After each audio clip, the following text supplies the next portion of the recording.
Sports with an S.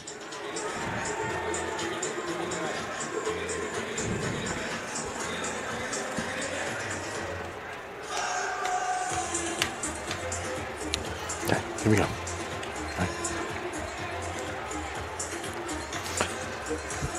Live from Yeoman Stadium on the campus of Tulane University in New Orleans, it's time once again for high school football on Crescent City Sports. As tonight, we got a good non-district matchup for you as the St. Paul's Wolves make the trip across the lake here to Uptown to take on the De La Salle Cavaliers. Hi again, everybody. Lenny Van Gilder along with Wade Kaiser, Chip Merritt, our producer this evening. We've got the Mats, Merritt and Beal, bringing you our pictures tonight. And Wade, it's always fun to come to Tulane, first of all. A great, great setting for high school, college football, whatever you want.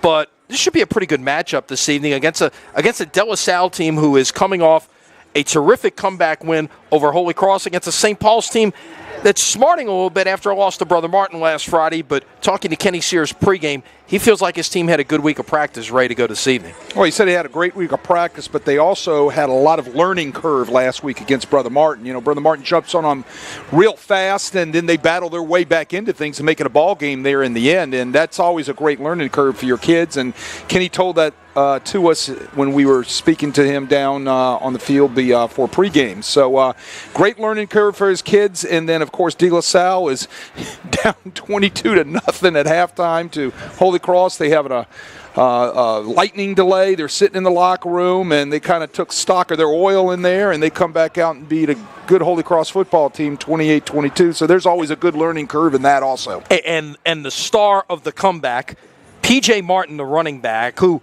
we didn't see a lot of last year. He got hurt about midway through the season with a bad ankle sprain and never played the rest of the year, but what a start he is off to with 469 yards and 5 touchdowns in 2 games. And last week against Holy Cross, 27 carries, 292 yards, and 2 touchdowns.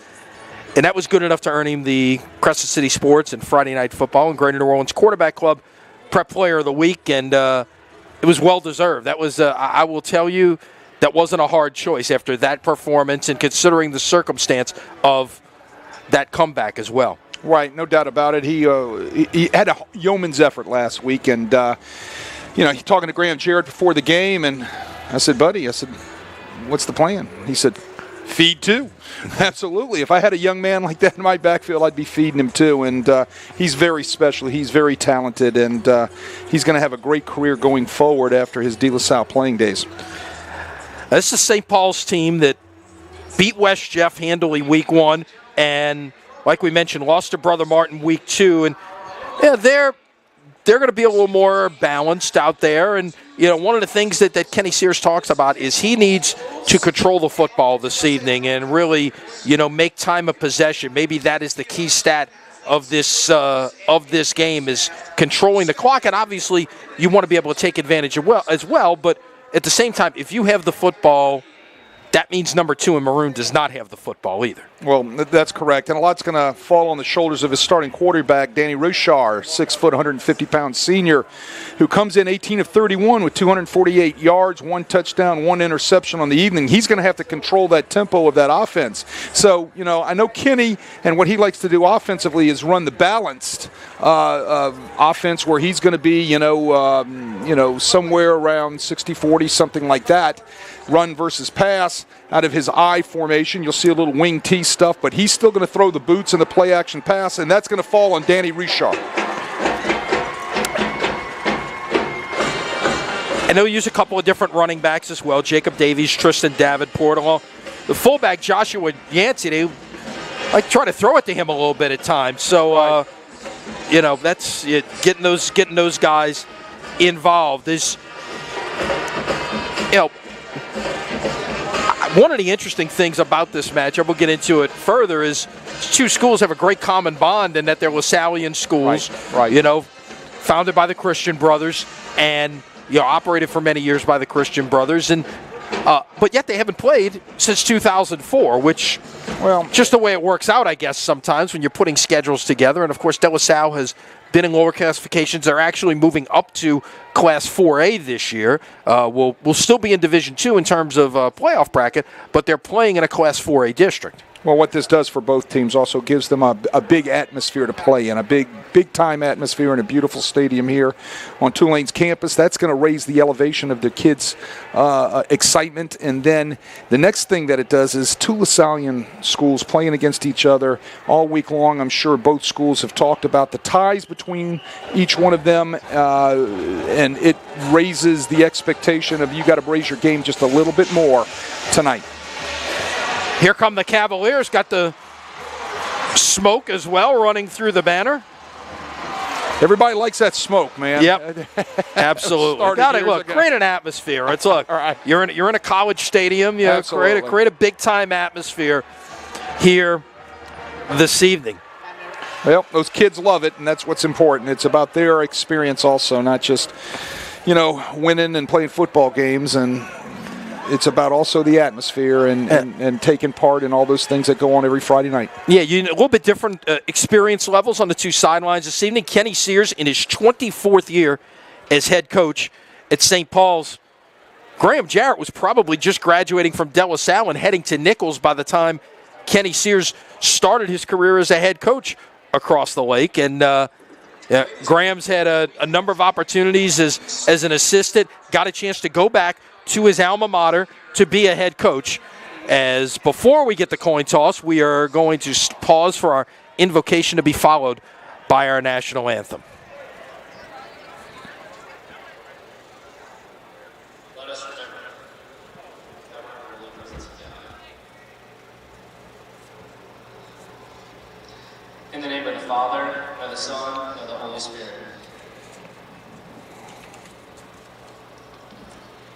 Lord, we gather this evening as a Saturday family, friends from St. Paul's and De La Salle High School communities.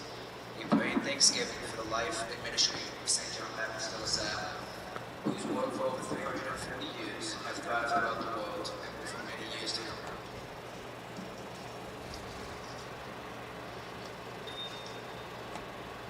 In this competition and every day, guide those gathered here this evening to live fully the 5 core principles of a LaSallian education: inclusive community, quality education, concern for the poor and social justice, respect for all persons, and faith in the presence of God.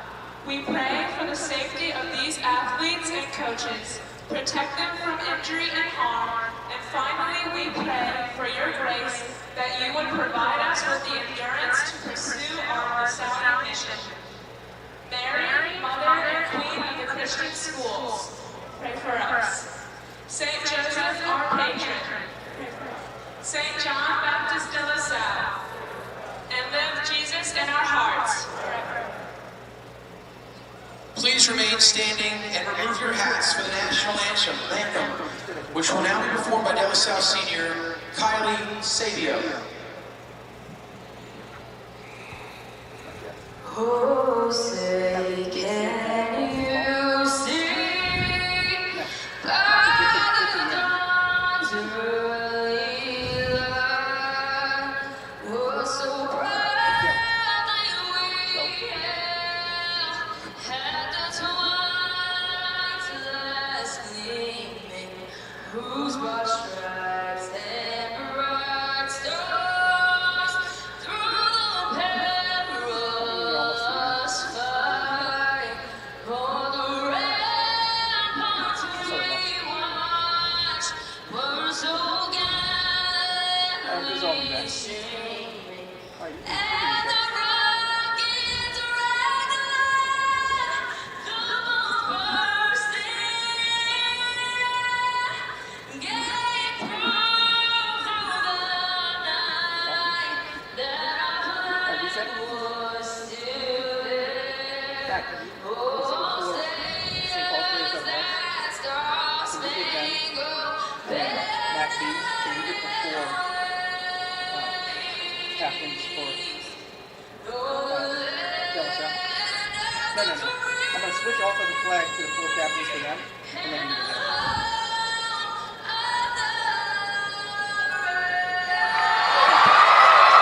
Our national anthem from Yeoman Stadium. Wait, that was well done. Well done. I tell you what, Definitely. a high school student Beautiful. singing the hardest song that there is to sing, a cappella.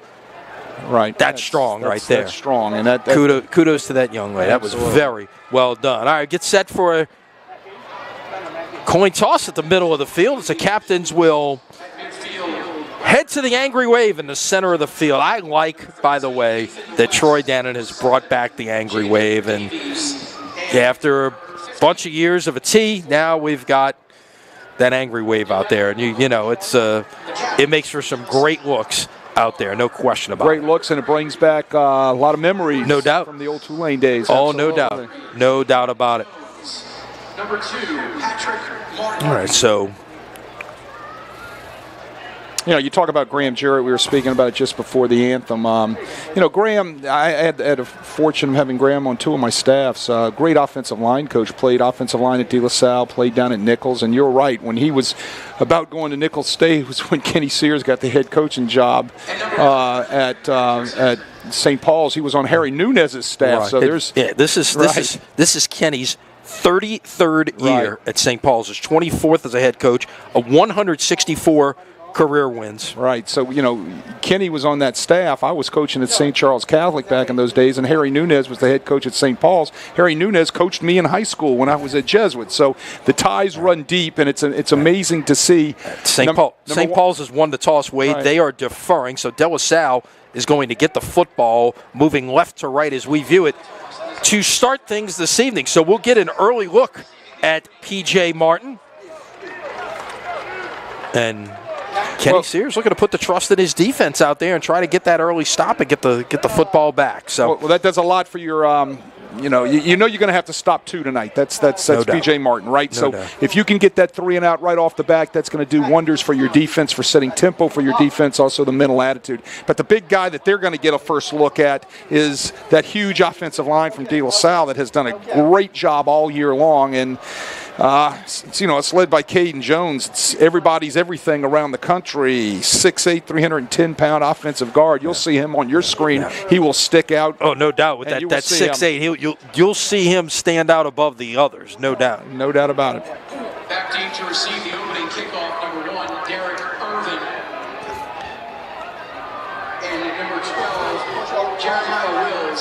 So Derek Irvin along with Jeremiah Wills. Irvin to the top, Wills to the bottom, and it will be Drew Talley to handle the kickoff duties. And we are set for football here. And it's week 3 already. It is week 3. You're going to have a lot of districts getting underway next week. It is, it is here. Let's get it underway on this Friday night from Yeoman Stadium. Back at the 3, hole up the middle, but it's closed quickly. Out to about the 30-yard line goes Jeremiah Wills, and that's where the De La Salle offense will get things going under the direction of senior quarterback Mark Dix. Had attempted just 7 passes last week against Holy Cross, completed 3, 21 yards, threw an interception. Had a TD run in week 1 against North Pike. So they'll put 2 backs in there. It'll be Jason Banks alongside Dix with P.J. Martin in the back, kind of a pseudo-pistol formation here, and it'll be Martin right away on first down. Comes back this way and a nice run, gets about 8 on first down. No doubt where they run behind Caden Jones over there. They have him at left tackle tonight right over there. They run the outside stretch play. You can see him right at the top of your screen. Big number 63. Look at him handle the defensive end from St. Paul's there. Number 90, Ian Shaft. Ian Shaft's going to be lining up against him all night. He better strap it on. 2nd down and 3. The ball at the 37. There was some movement up front, but nobody jumped across for St. Paul's.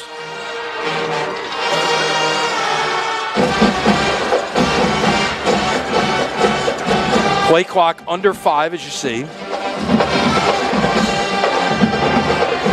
And this time they will give it away to the other running back, Banks, and he will get 8 yards and a first down. Banks real patient, just sitting behind there, letting everything develop off the sweep. He finally cuts it up north and south on that big first down for De La Salle. That does a lot for your momentum. You go out there and you move the chains right off the bat. That puts a lot of confidence in your offensive line, and then that puts a little bit of doubt in that defense. Boy, it's a mental game, right? So you've got to be in the right frame of mind each and every snap. Man in motion. Quarterback looks to throw the slant here on 1st and 10, and that is incomplete. That was intended for Jace Bienemy. A little bit behind him that time, trying to run that play action slant, maybe a little bit of RPO there. And all RPO off the counter again right there. You had linemen pulling, trying to get those linebackers to flow with that run read and to be able to open up that slant pattern, and the slant pattern was perfect. The ball was not. A little bit late on the delivery right there by Dix. So on 2nd down,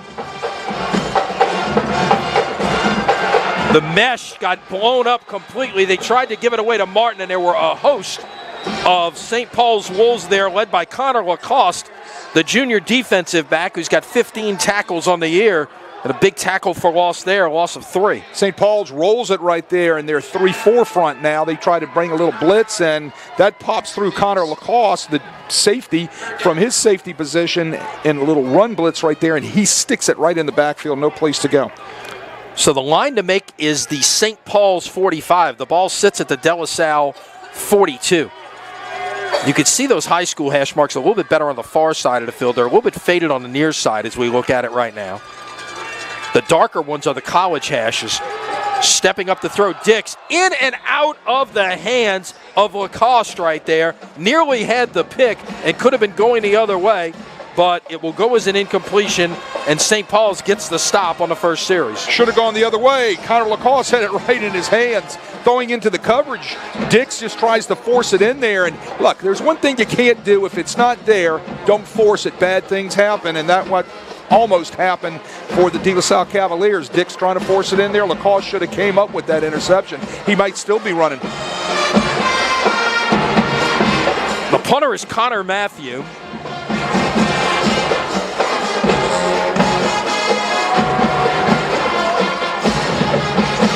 And he will get a wobbler away. Let's see if he gets a friendly roll. No, it's actually going to kick sideways, and it will be downed at the St. Paul's 32-yard line. So the punt goes 26 yards. And St. Paul's, with 9:25 remaining in the first quarter, will get their first offensive series underway from the 32-yard line.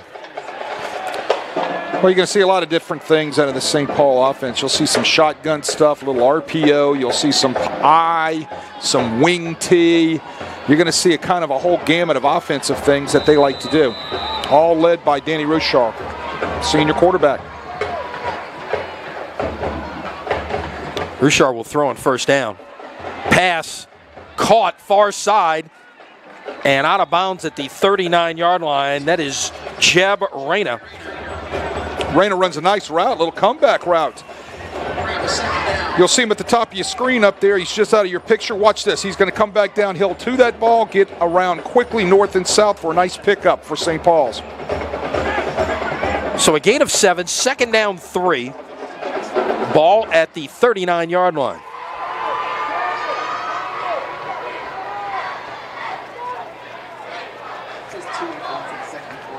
Away on 2nd and 3, and that is Jacob Davies, the running back.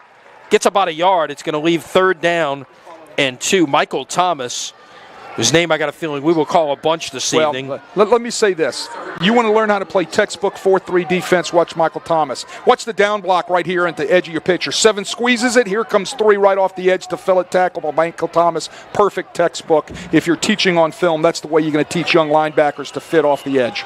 So 3rd and 2, the ball at the 40-yard line. St. Paul's on their opening possession. Bring the man in motion. They will give it on the jet sweep, but it's well defended as the Cavaliers stayed at home right there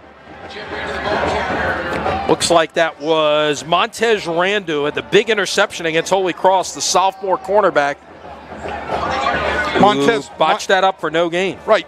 Lenny, you can see Montez Randall's going to come up and set the edge right here on the speed sweep. Here he comes, right here, and bang. What a tackle. Very nice to come up. It's hard to run against cover 4 defenses because those safeties are down in the box so quick, and they're going to give you your 8th and 9th man in the box really fast to try to get run support there quick, and that's exactly what De La Salle did to stop the running game at St. Paul's that series.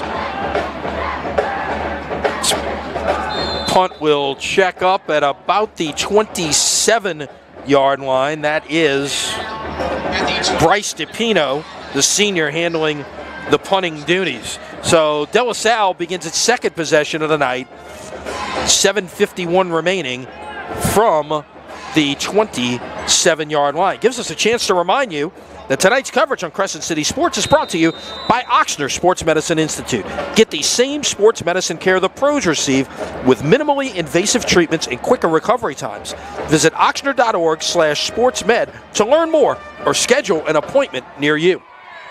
Our thanks to Ochsner Sports Medicine Institute. By the way, if you saw Dr. James Andrews, who's partnered with Ochsner now, he was in town yesterday.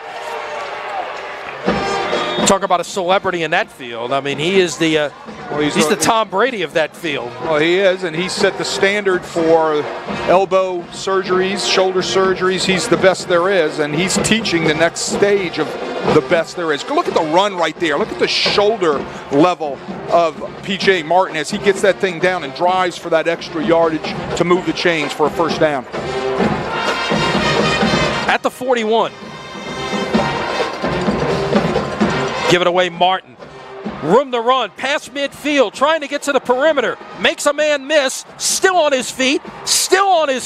It's going to take about 7 Wolves to finally bring Martin to the ground at the St. Paul's 32. It's a gain of 27, Wade. Blocking off the edge, spectacular. Getting manhandled up front is St. Paul's. You look at De La Salle's offensive line right here. They're taking all their zone steps really nicely. Look at your replay. Step, step, step. Here comes the guard around. Look at the kick-out block right there by 65. And off to the races is P.J. Martin. And when he's running downhill in the secondary, nobody in the secondary wants to come up and tackle that guy. And he's hard to bring down.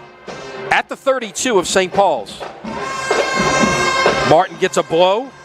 And so you got another running back in there, and you just let him handle it, and he gets you about 20 yards as well. That's Jason Banks on the carry, the sophomore. Same scheme again. They're running a G block with it. Down, kick out by the guard. The steps are spectacular by the offensive line. I keep talking about that because I look at the footwork of those offensive linemen.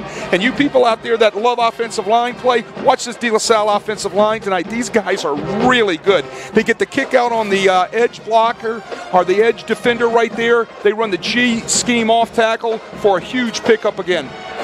There was a flag on the play. Let's wait and see.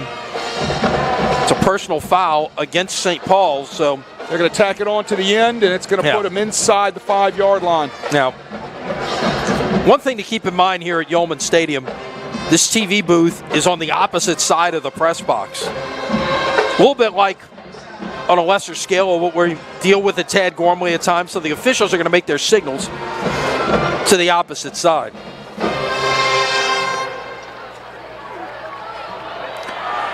That is Martin trying to make a man miss. And that was Matthew Cody, the senior defensive back. Tripped him up right there. Martin couldn't keep his footing, and he's down. Let's see where they mark it, whether it's at the 2 or the 3-yard line. Looks like they're going to put it back at the 3 at 2nd and goal. Look, Matthew Cody comes off his edge. He gets off the block by the wide receiver. Does a great job right there. Comes up and sets the edge, Lenny, to save a touchdown by Martin because Martin was walking in. Nice job by Now, when Matthew you get Cody. down here close, this hurts Martin's average per carry. He came in averaging about 10 a carry. And that doesn't help either. It's penetration in the backfield and a terrific play right there by Nathan Vincents, one of the leading tacklers on this team. 15 tackles, 3 for loss, a sack. Comes up from his linebacker position and makes the hit for a loss of 3. And that's going to bring us to our 6-minute hydration break. And well, it's been exciting, boy. I tell you what, this run game is something. Nathan Vincent steps right up in there, gets past the block of number 6, the Karakowski, and that's a name we'll talk about from De La Salle. We've been calling for what, about the 10th year now? It seems like right? it. Well, him and his older brother Holden, I believe it was. Correct. We've had one of them on the offensive line, probably going back to that first team that reached the state championship game back in 2017. Well, Nathan Vincent walks right past Karakowski right there, steps up in the hole for the huge play right there to knock things backwards. And you said Nathan Vincent, he's their leading tackler. He comes in tonight, like you said, with 15 tackles on the season, and you're going to have to get a body on him, and De La Salle didn't get one on him that time. Fourth tackle for loss on the year. And so now De La Salle plays 3rd and goal at the 6, and do you treat this as 4-down territory right here, Wade, or do you think you pass and try to get it right here? I think you got to try to throw the ball right here. Martin on the carry, up the gut, churning, Lake still moving. He stood up inside the 1. Throwing the ball right there, and then you kick the 3. Out of kick the 3. Now, depending on where it is right now, it looks like it's inside the 1. Let's see if we can see off the replay. Yeah. Look at the leg drive by Martin. They're going to pace that thing down right at about the 1 yard line. Can't get instant replay here like you get on Saturdays. Look at that ball; it's maybe a foot away. All right, so they're going to elect to go for it. Yeah. And they've got Evan Arsenault in at quarterback now, who's going to give it away, and the play is blown up in the backfield. What a play, but a stop by the Wolves. That was Max Biggs, the senior linebacker, who stepped through the gap and snuffed it out, and the Wolves get a huge stop on 4th and goal. Look at the penetration with the white jerseys. Right there. Bang. Look at that. Penetration off the edge, penetration in the B gap. If you're going to penetrate the B gap down on the goal line, you're doomed, right? Everything down on the goal line's got to be sealed off, A to B to C. They sealed the A, they sealed the C, didn't seal the B. Linebacker penetrates, bangs it up in the backfield, and you had edge rushers off the edge to knock the thing back inside. Great defensive effort by St. Paul's Wolves. Now, let's see what the momentum from that play does here. St. Paul's gets the ball, but now they are backed up in the shadow of their goalpost at the 2-yard line. Play action. Hit as he throws. It's caught by one of the receivers. Did he get out of the end zone? He barely got out of the end zone. That was making the catch there. Matt Gower, one of the tight ends. They tried to go play action on 1st down. De La Salle wasn't buying it, and the hit was delivered. And very nearly, this could have been a touchdown. This could have been a safety. I believe that was Michael Thomas, Wade. It was either Michael Thomas or Dominique McGill coming off of his defensive end position out there, number 7. Made a big hit in the backfield, and they're lucky they didn't end up catching that thing in the end zone or getting it out of getting tackled in the end zone, should I say. So now it's 2nd and 11 at the 1-yard line. Nothing doing there. He got out of the end zone, but a host of Cavaliers, and Dominique McGill, you're right, he was in on that 1st down play, was in the midst of all of that on 2nd down, among others. Colby Coleman, 6'1", 348 pounds. Just kind of stuffing up in there. That's the kind of guy as our friend Renee Nato would say. He was born on June 6th, 7th, and 8th.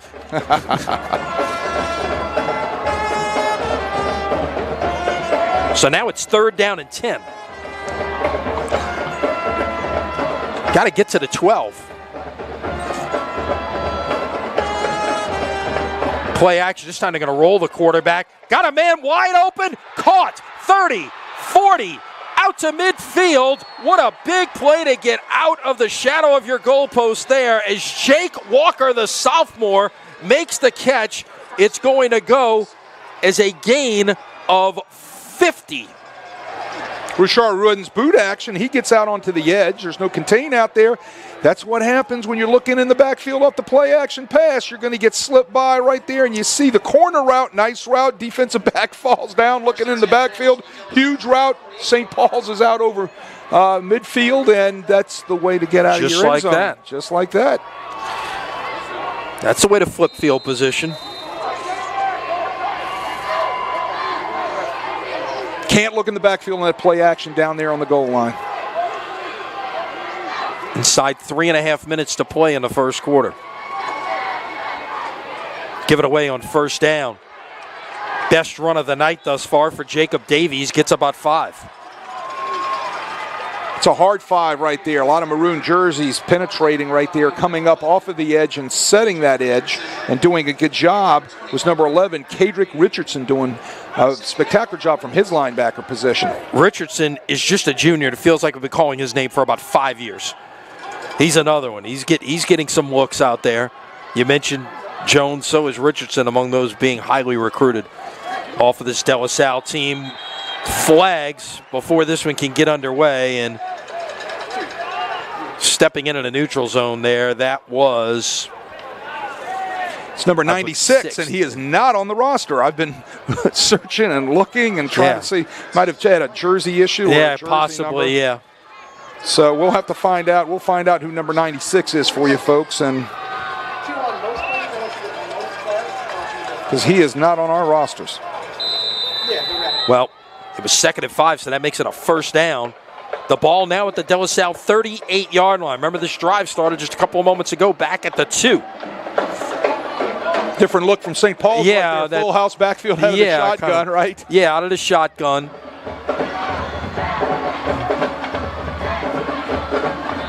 And they will give it away on first down. That is Davies on the carry. Will get not much. Call it no gain. Not much. Lance Joseph does a nice job at his defensive end position coming on that. I told you, you're going to see a lot of different looks tonight from St. Paul. A ton of different formations, and this is another one of them. Now, they do the same thing. They're just dressing it up with motions and formations and all of the little niceties to try to confuse the defense. De La Salle with a lot of defenders, a lot of big defenders wearing single-digit numbers. It's not what you'd expect, as the rollout is defended well this time, and that was Dominique McGill once again on the pressure. Rouchard gets it away, but it's incomplete. It's going to be 3rd down and 10. Boot doesn't fool Dominique McGill that time as Rouchard tries to get onto the edge. Take a look at it right here. You'll see him up at the top of your screen, number 7. There's the boot fake. He does a nice job off of the power rush. He got off and beat number 78, Caden Arnold, at his right tackle position to supply the pressure on Rouchard. Clock now under 2 minutes here in the first quarter. You see the play clock as well on your screen as we tick down towards 10 on the play clock.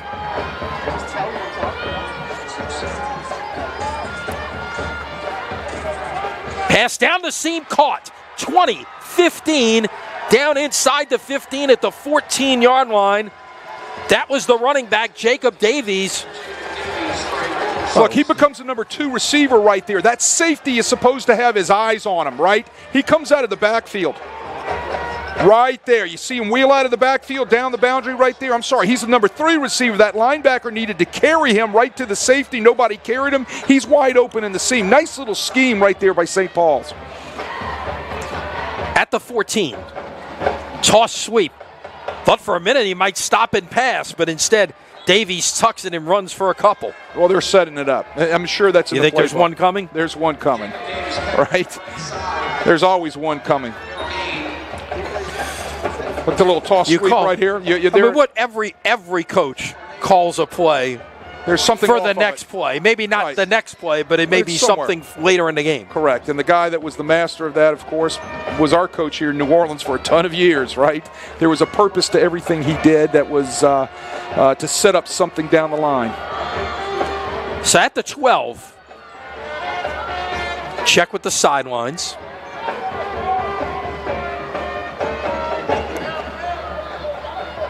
Try to run the little buck sweep that time, and Davies is snuffed out in the backfield. It looked like Kedrick Richardson was among those back there, along with Michael Thomas. St. Paul's is also going to... And Lance Joseph as well. St. Paul's is going to give you a ton of different personnel groupings. You're going to get 11 personnel. You're going to get 12 personnel. You're even going to get 13 personnel. 1 running back, 3 tight ends. You'll get 22 personnel, 2 backs, 2 tight ends. They're going to keep running people on and off the field, because they have a ton of personnel that they can do that with. That is the end of the first quarter, and it's the same as when we started, Wade. St. Paul's nothing, De La Salle nothing after 12 minutes. We'll switch ends. St. Paul's coming up with a big 3rd and 11 when we resume. You're watching high school football from Crescent City Sports.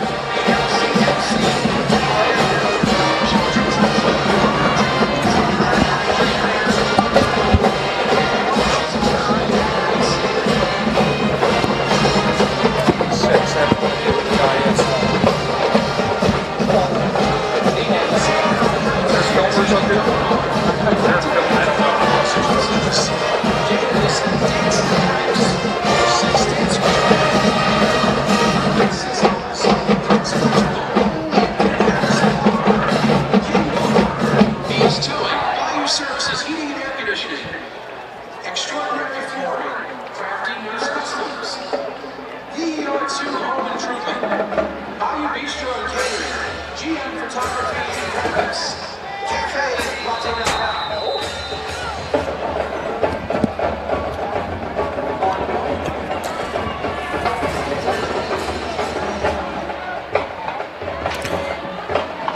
So here we go, start of the second quarter. We've switched ends. St. Paul's now going to the north end of the stadium.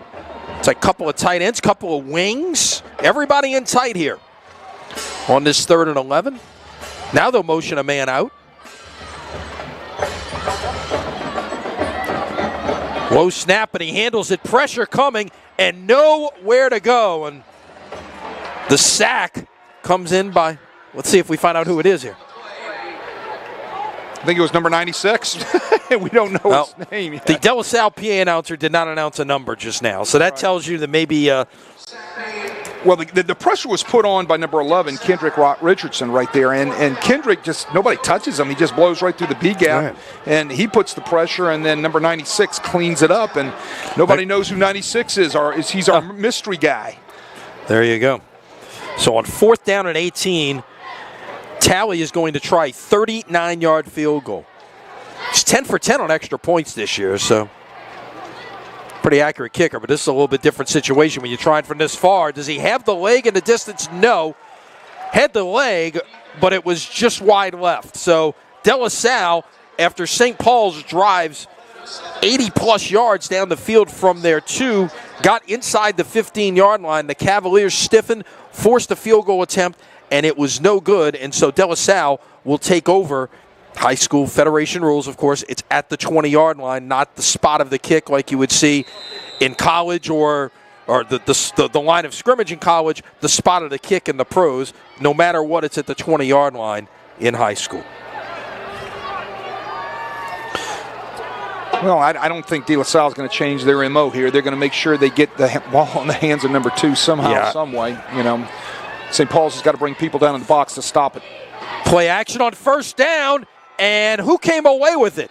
It is the defender, as both players had their hands on the ball for a moment, but that is an interception, the first turnover of the game, and Connor Lacoste, whose name we've called a couple of times already, comes up with the pick and puts the St. Paul's offense back in business inside the 20.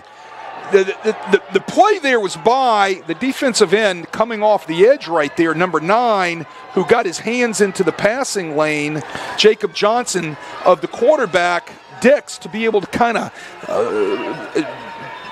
mess up the view, right? So the ball's thrown a little bit behind the receiver, which gives time for the defensive back to come up and make a nice play on that. But it started with Jacob Johnson coming off the edge from his outside linebacking position, getting in the passing view of Dix. St. Paul's in business now at the 15-yard line. Ball at the 15. Run it. Actually, they throw it on 1st down. RPO right there. Everything looks like it's counter going right. Quarterback's running option left. He's reading the secondary out there. If there's a cushion, he's going to throw the ball out there, and he threw the ball out there to number 4. And that was another. Right. And they gave you a different look as well with a different quarterback in the game. That was Ben Buisson, the junior, who had just attempted one pass on the season, but he threw it right there. Right, on the RPO, and very well defended by De La Salle off the edge. So 2nd and 9, the ball at the 14. Now it's Rushar back in the game, throwing into the end zone, incomplete. He was trying to find one of his tight ends right there. That was Chase Ravane, the sophomore, who has a couple of catches on. If you look at the backside wide receiver, number 14, I don't think we can see it in the picture. That's the guy he should have thrown to, should have come into his vision as the first drag right there. That would have been the touchdown. That was Jake Walker running the back end zone line. Let's see if you can take a look at it again. He was the guy that Danny Rushar should have thrown that football to. Let's see if we can see it right here. Look at the backside. There he is right there in your picture at the middle of the screen. See him? And throwing it in the end zone, and the pass is intercepted in the end zone. What a play by Michael Thomas. Michael Thomas makes a great play right there, and here we go. 2 turnovers all of a sudden at the beginning of the second quarter right here. Now, with that, let's see. Now they're going to have a discussion here. Is it in the end zone and a touchback and the ball at the 20, or did he come down in the field to play? Well, we'll see if we get a look here from this, because they're showing you the other replay there. Let's see what happened.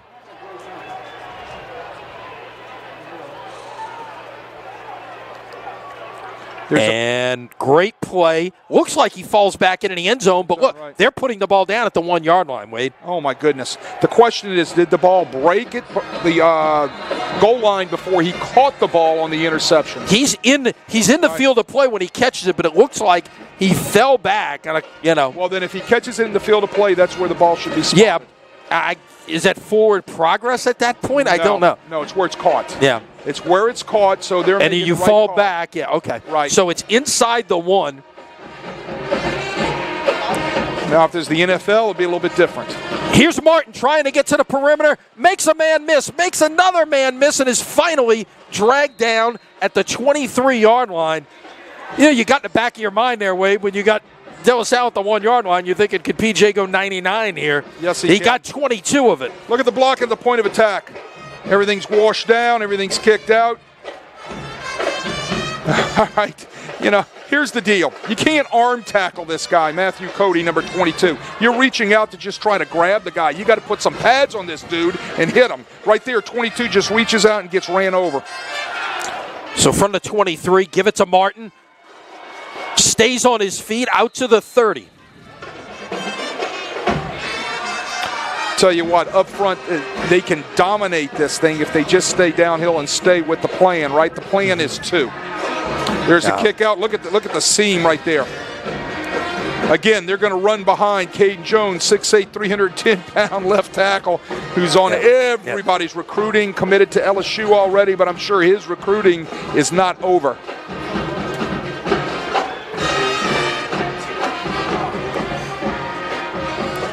Give it away on 2nd and 3. Martin got a blow right there, and instead, that was Jeremiah Wills on the carry for the first time tonight, and Wills gets 6 and a first down. Look, Jason Banks, Jeremiah Wills, they do a nice job, too, coming in as a 1-2-3 punch with P.J. Martin, and they run the G scheme there again, and he's out there and makes nice yardage. So De La Salle with 3 runs here has moved it nicely from the 1 out to the 36-yard line. Fumbled the snap, managed to basically avoid a little bit of a disaster there. That was Arsenault on a carry. Well, they're running left, right? Okay, so we know why they're running left, right? Caden Jones is the guy they're running behind over there. All right, so what do you got to do if you're St. Paul's? I'm starting to get an extra body down in there on the De La Salle right side of their offense. The right side of our defense, the De La Salle left side of their offense, right? And I'm either going to get an extra body down in there somehow, or I'm going to start slanting that direction and start running some sort of twists and schemes over there to try to disrupt their blocking schemes. Give it away on 2nd down. And Martin will get the carry and get about 4. Well, you got to remember, if you just go 4-4, 4, it's first down, right? So it's a 12-yard series, right? So if this but right now it's 3rd and 7, so right. So if you have anything that gets you off a schedule, like you drop a snap like they did the play before, that then has a problem with making sure you're trying to keep that 4-yard average. Yeah, what's interesting to me here, Wade, is we're seeing Arsenault right now, and he's played a little bit in the first 2 games. We've already seen 4 quarterbacks in this game. Right. Play action. Arsenault, the bubble screen is caught. First down, De La Salle into St. Paul's territory, as that was LeVar Fortenberry, the junior wide receiver, with the catch. Set up very nicely by Arsenault. Sucked them in off the bubble screen right there. Great blocking by the receivers downfield for the first down. Very nicely done. Look at the blocking downfield. A lot of jerseys that are maroon down there doing great jobs. First down, Cavaliers.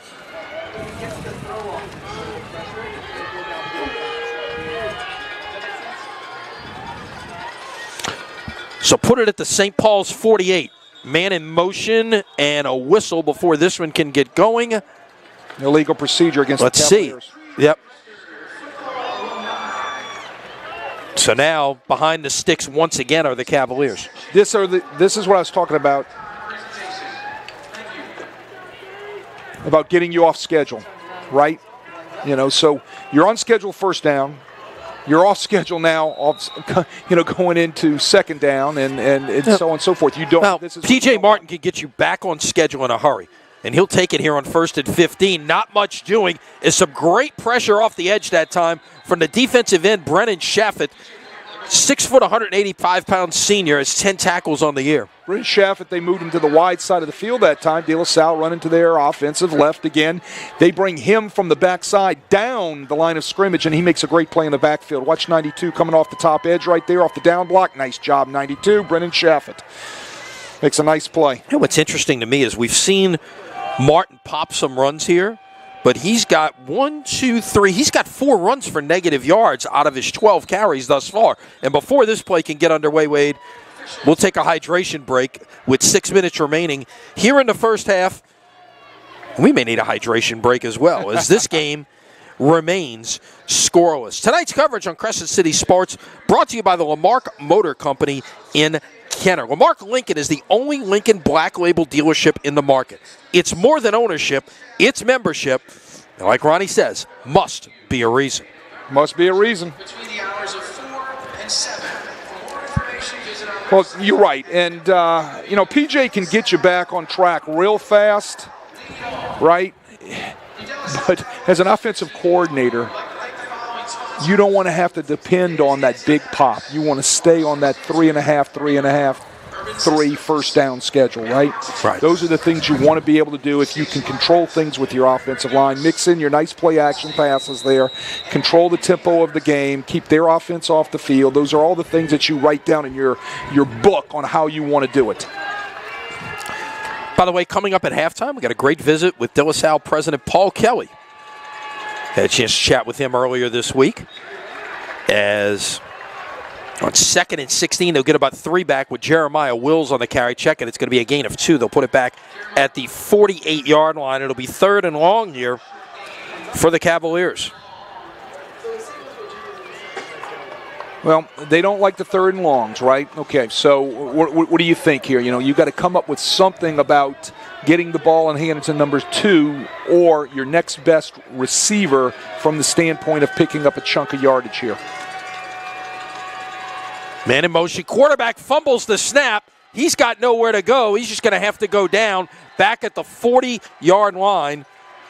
Jacob Johnson will get credit for the tackle, but that was simply, I think, Wade, Arsenault just took his eye off the ball. It did not look like a bad snap unless it came at the wrong time. He's trying to of what he was expecting. No, he just dropped the football. Just dropped the football. He's trying to put people in motion, clap the cadence in, everything that he's trying to do there, but he's forgetting the mechanics. First thing in the mechanics is catch the shotgun snap, right? That's the first thing in the mechanics. So now it's going to force a punting situation and should give good field position to St. Paul. Connor Matthew is the De La Salle punter. Whistles and timeout St. Paul's before the punt can happen with 4:39 remaining here in the first half. Well, all right, I'm surprised. Are you? I'm surprised it's 0-0. I'm not surprised we got a close game. I'm surprised there's no score at this point. Well, we've had opportunities, right? We've been down inside the red zone each team once or twice, and you've had a couple turnovers down there, right? So, opportunities have been there, and they've just got to iron those mistakes out down there. And I'm going to tell you where the mistakes are coming. They're not solid on blocking their fronts down on the goal line. So you're getting penetration by linebackers. You're getting pressures on the quarterbacks with blitzing linebackers, things of that nature, and that's going to all the time be bad inside the red zone for you. That smells of failure, right? So that stuff's got to get fixed. Remember, De La Salle didn't score in the first half last week and proceeded to run up 28 in the second half to come back from 22 down. Oh, they're capable of doing it. We know that. No doubt. Punt is away. See if it gets a friendly Cavalier roll. It does not. Going to roll side to side here, and it will be down at the 38-yard line. So the punt will go about 20 1 yards. And that's pretty good field position for St. Paul's with 4:28 to play here in the first half. A couple of plays in that drive helped St. Paul's get this field position, right? Fumbled snap, a nice little tackle in the backfield. So again, a play here, a play there will set up a pretty good offensive position for you. What I was talking about, look at the De La Salle defense. Look at all of the single-digit numbers you see there in the box. Right. They've got 6 regulars on defense who wear single-digit numbers, and they're not DBs. All of them, maybe one of them is. On first down, that will be Jacob Davies on the handoff, gets about 4. Well, that front and that coverage, what I see right there, I saw for 9 to 12 years, 15 years in the Catholic League from Eddie Jaguar, right? So that is his base defense. He's playing a cover 4 shell across the top of it, which is a too deep look, where he can get those safeties down in the box fast to be able to give him some run support, right? You get a look at that defensive front in there. Look, take a look at the front. That's Eddie Jaguar's base defense right there. You see the 2 high secondary. Right. There you go. Give it far side. Nice running room. Best run of the night for Jacob Davies, and a St. Paul's first down up near midfield. Jacob Davies does a nice job just churning that one out. He earned that first down for the Wolves. Nice little counter action. Guard gets around. Great block out on the edge, and look at him pick up that extra yardage right there.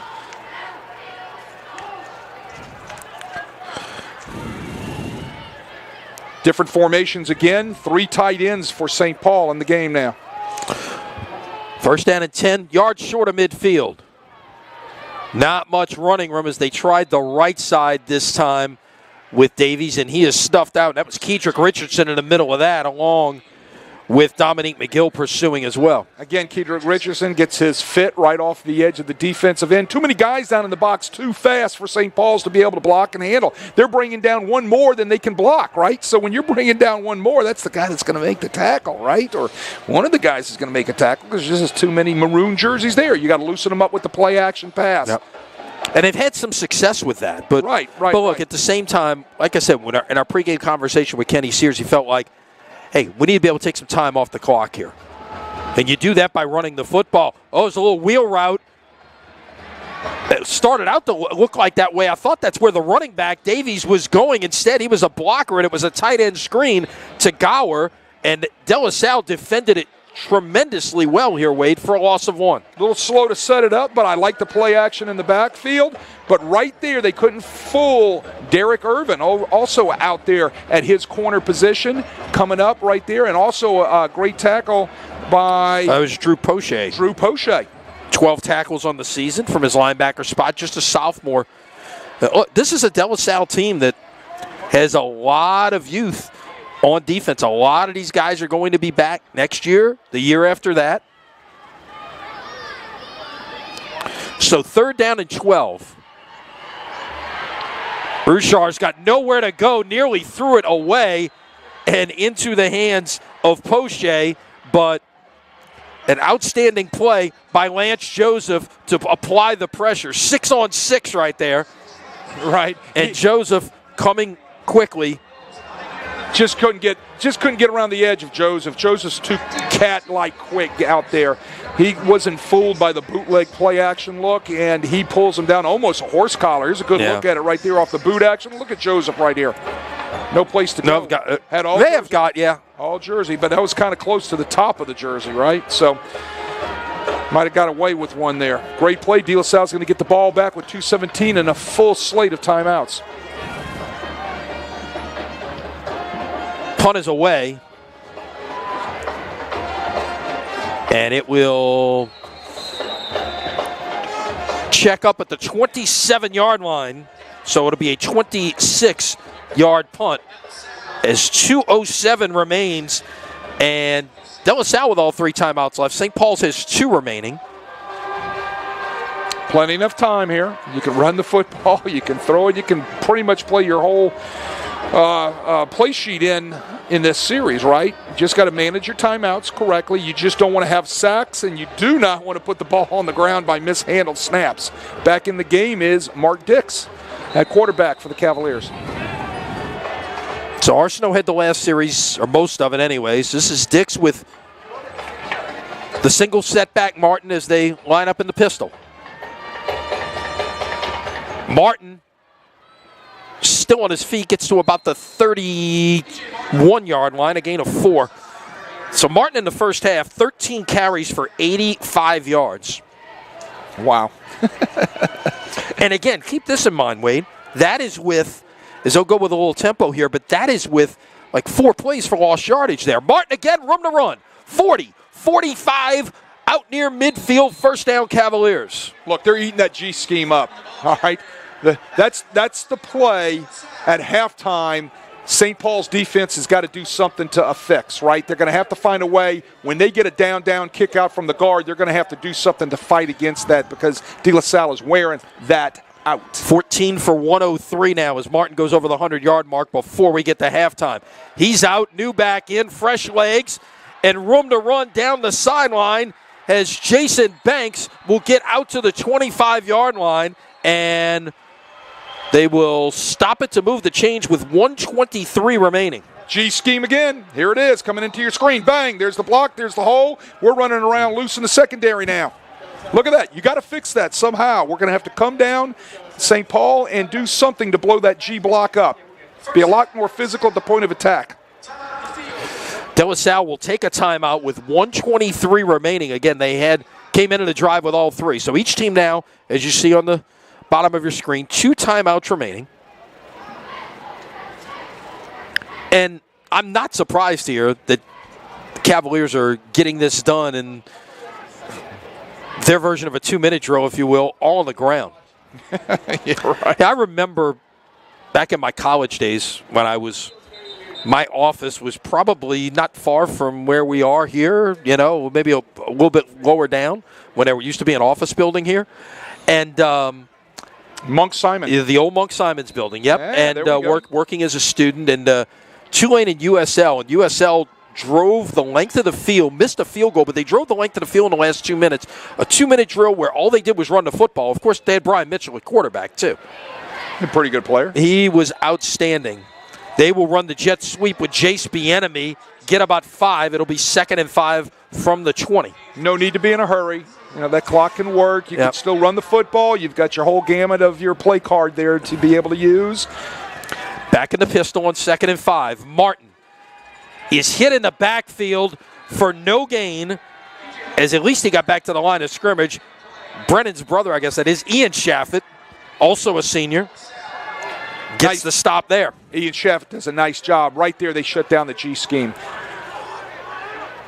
They brought Ian Shaffett down. They attacked the point of where the G scheme's hitting in the C gap, A gap, B gap, C gap, coming out from your center folks. And right there, he makes a very nice play, and that's the way to shut the thing down.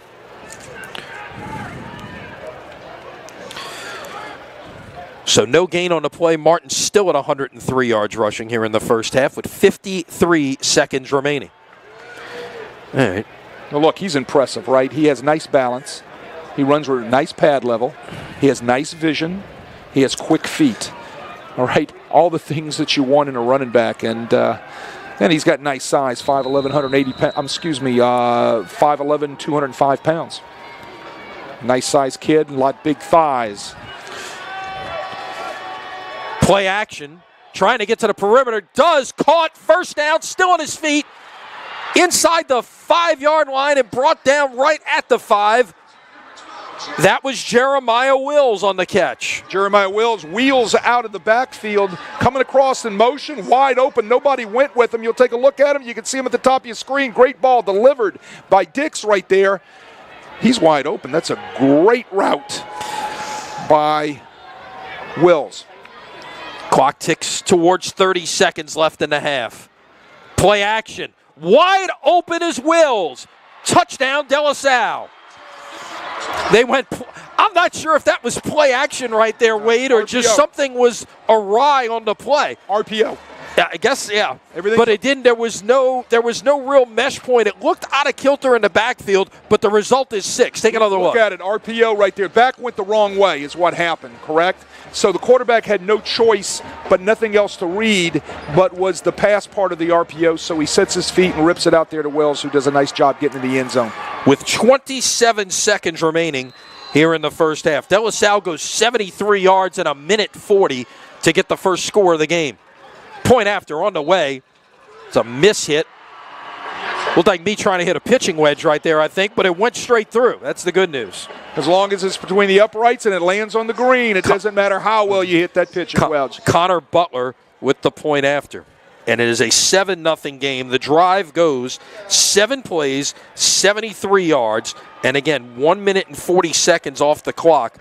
And kudos to this De La Salle offense for getting something going right there. You knew it was basically going to be your last possession of the half. You wanted to be able to do that. And they get it done. And look, as we saw at Tad Gormley a couple weeks ago, there's no guarantee that this is the last score of the half here. No. Okay? So, not assuming it's a 7-0 game at halftime by any means. A reminder, we'll hear from Paul Kelly, the De La Salle president, coming up at halftime. As Butler will kick it away. First time we'll see his leg, and he's going to squib it. Flags. I believe somebody moved before the kick or jumped across the 40-yard line. It's going to go against De La Salle. It's going to be offsides against De La Salle. They'll back it up 5 yards, kick it again. They were calling false start over here on the near side. False? Well, let's see. I mean, that should be an offside call. And again, right there it is. Everything pretty much, any pre-snap penalty in Federation is blown dead. So that's a situation. That's a safety thing. It's an enforcement thing. Right, and it's most people are watching Saturdays and Sundays. They don't see that, right? They're going to let the play continue and then bring it back. And then you bring it back. Right. So here we go. Once again, we'll squib it. Little knuckleball. Handled at about the 23-yard line. Still on his feet. Out past the 40, 45.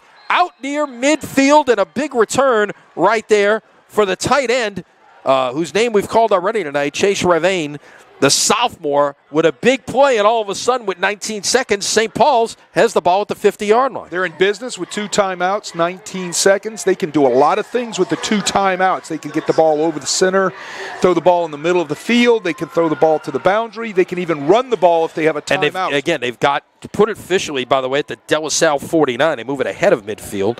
And, again, with the timeouts left, you figure you've got 2, maybe 3 plays to work with here, and you've got 2 timeouts, so you can run anything right now. Pretty much. Well, it's amazing what special teams can do for you, right? So special teams, that hidden yardage gets you in a situation like this for St. Paul's. 2 receivers to the top. Pass is caught. First down and more, out to the 33-yard line. And I believe that was Reyna on the catch. Now let's see, are they going to use a timeout? Yeah, Kenny Sears will call one right here with 11 seconds remaining. This is looking like a carbon copy of what we saw at the end of the first half on opening night a couple of Thursdays ago at Tad Gormley, isn't it? Got the late score by Slidell right before half. Nothing had happened in the first 23 minutes offensively, and then Jesuit marched right down the field right before halftime. I think it's something with us.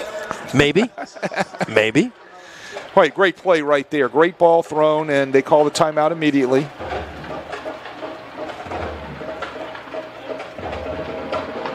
That was Jeb Reyna again. Comes in with 3 receptions on the night, or on the season so far. 1 touchdown. So right now, if you did nothing more, this is a 50-yard field goal. We saw when Talley kicked.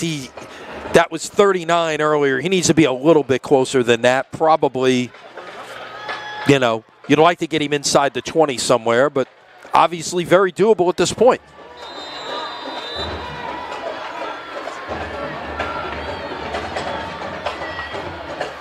Bulls with 1 timeout remaining. Bouchard trying to get away, does. Makes one man miss, could not get away from the second man, Lance Joseph, the defensive end, who got him down by the shoestrings at the 30-yard line, make it the 31-yard line. And Wade, if Joseph doesn't get him, there is a ton of green space down that far sideline, as we'll get another look. Watch the tackle here, and look at all the space. There's not another guy in front of him right there. Right, they got him by the shoestring right there, and it ate up a lot of time, but he almost got away. There's only 1 second remaining. So they're going to have to take their shot now, obviously. So but decision time as well. Do you try the 48-yard field goal, or do you throw a pass into the end zone? I think based on what we saw on the other kick, I think I'm taking a shot in the end zone right here. I think he's going to have to take the shot. I agree with the legs. So they're out there lining up their last play on what they're going to do here with that 1 second on the clock. And they're going to the other quarterback as well. So obviously they feel like Buisson has the better arm. So it's number 1 Buisson in at quarterback. A tight end, 3 wide receivers, and a sidecar. Buisson down the sideline, incomplete, and that will end the first half as the pass was intended on that final play for one of the tight ends split out wide, Matt Gower. Well, Matt Gower just didn't get separation from the De La Salle DB right there. The ball was kind of thrown to a point where he could go get it. Great coverage by De La Salle out there on that go route. And here we are with a great football game going in at halftime, 7-0 De La Salle. Yeah, no doubt. It's been an outstanding game thus far.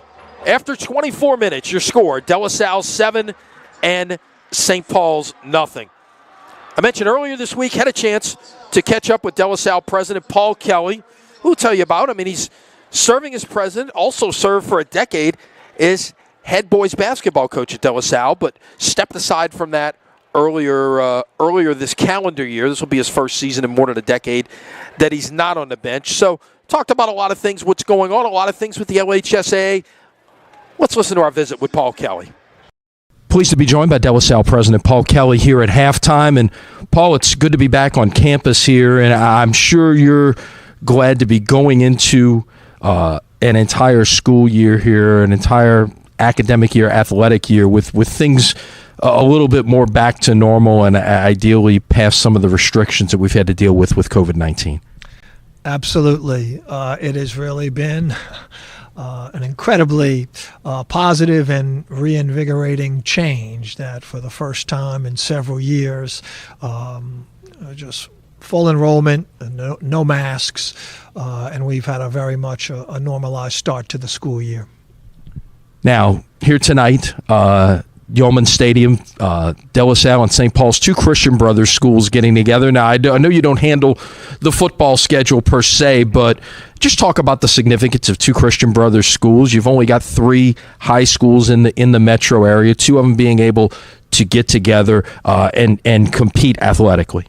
Very excited about it. We hope that this series can continue.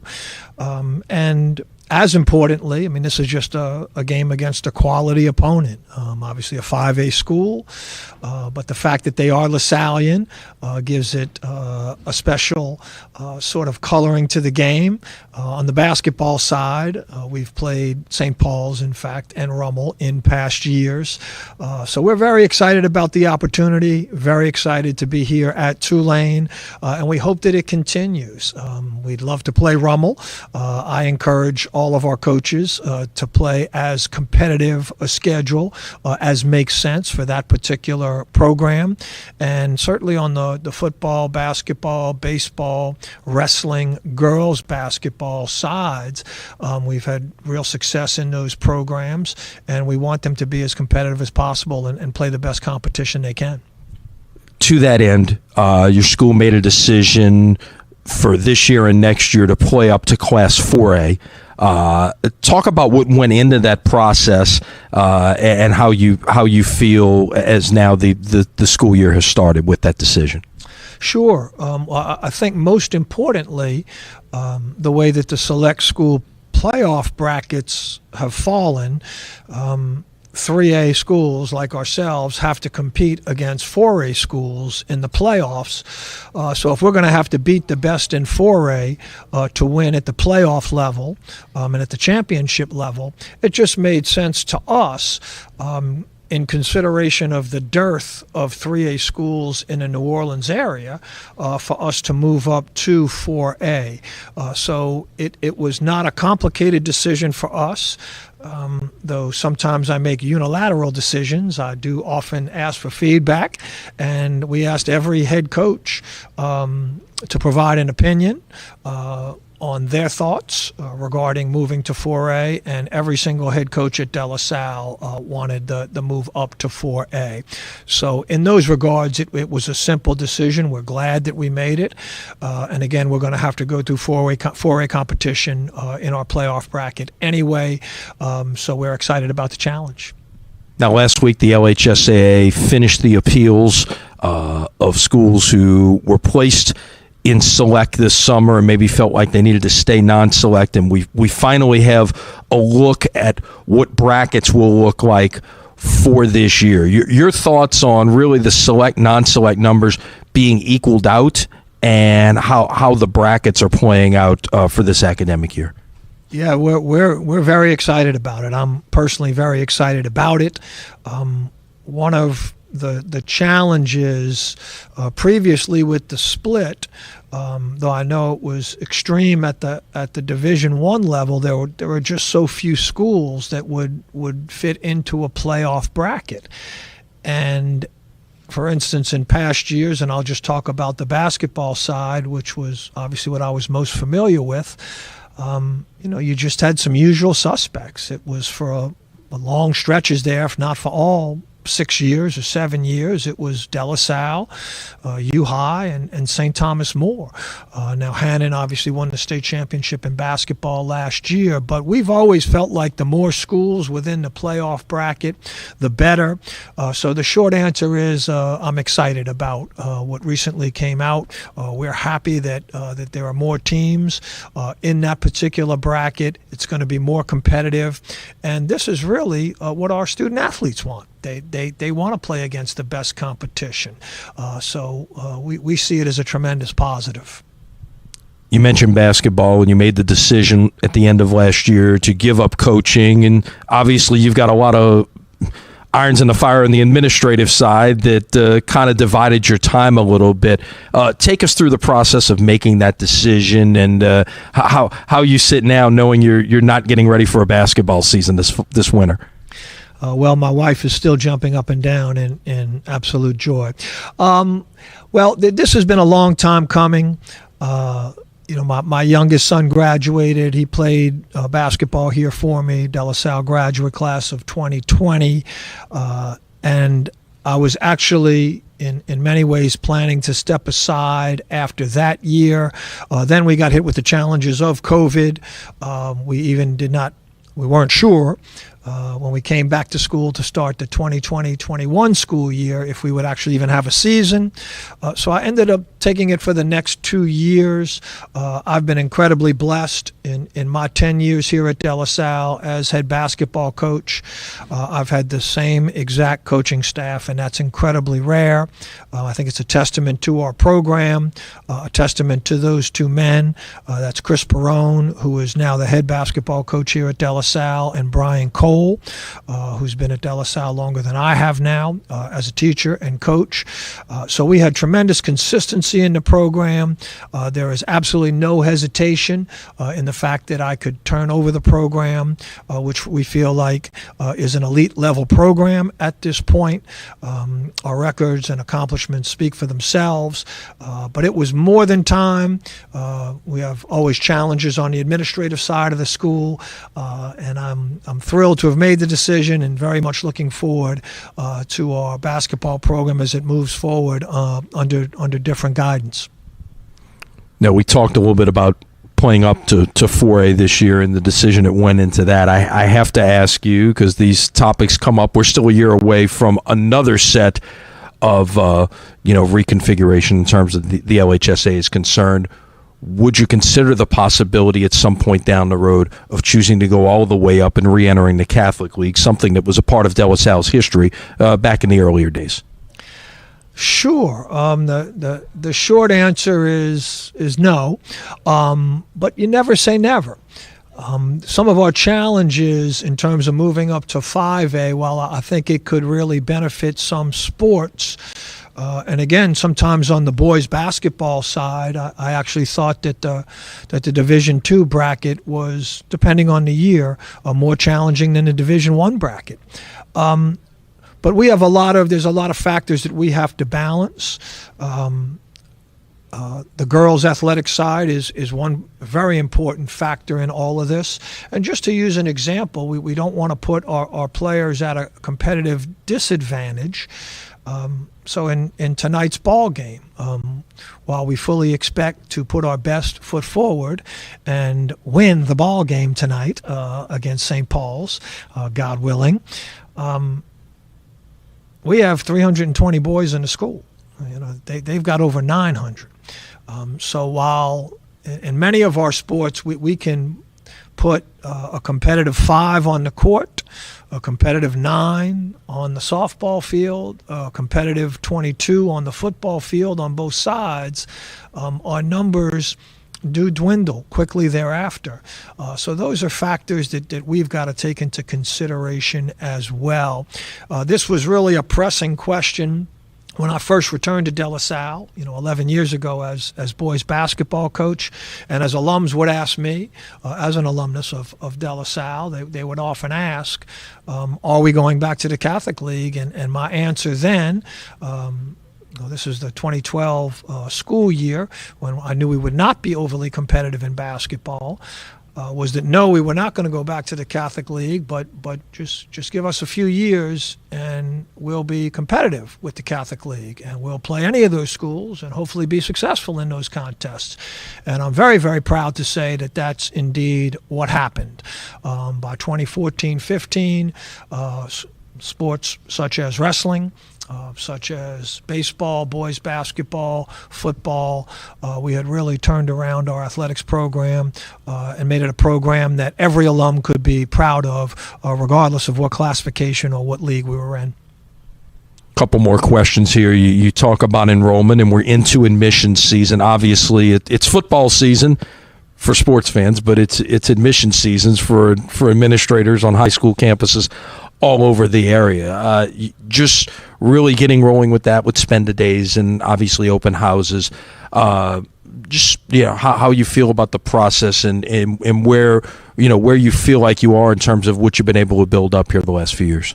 I think it's quite obvious. This is the greatest school in the world. So everyone out there who's considering a high school, please come visit De La Salle.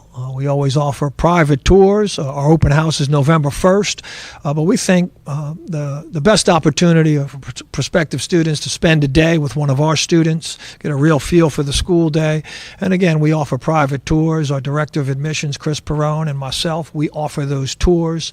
But we're very, very proud of what we have here at De La Salle. It's an incredibly gifted student body, and we look forward to building upon this foundation. It's been a great start to our school year, and we see nothing but good things in our future. Paul, best of luck on the football field and the admissions process and everything going on at De La Salle, and thanks for your time. Thank you, Lenny. My pleasure. Great to have a chance to visit with Paul Kelly, the president of De La Salle, earlier this week, and get some insight on what's going on at his school, as well as some perspective in terms of, just a lot of things LHSA related. Let's, before we get into analysis, let's take a listen in to the St. Paul School Marching Band.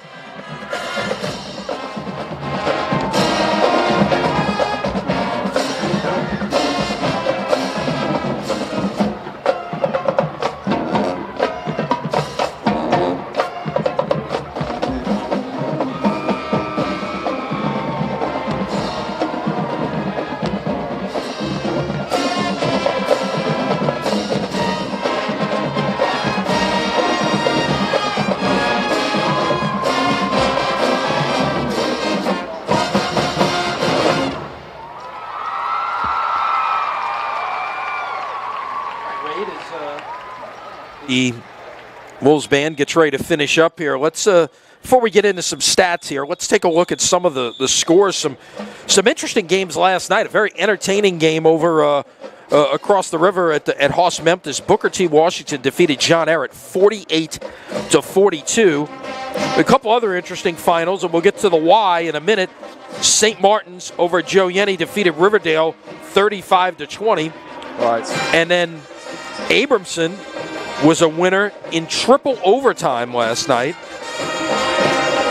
Find that score for you here, but well, that's a name that's good to see back playing football. Yeah, again. exactly. Commodores out in New Orleans East. I mean, they were the long storied, historic past in athletics. That was over. That was over Jefferson Rise Charter, 36-30. The game went triple overtime. So Abramson is 3-0 for the first time in a long, long time. St. Martin's is 3-0. And guess where we're going next Friday night, Wade? We're heading to Tony Porter Field, right off of West Metairie in Metairie, and that should be very interesting. And I mean, besides the fact that you've got, two teams that are undefeated, you've also got, believe it or not, you got a great running back. A great running back who is, that is going to be fun to watch.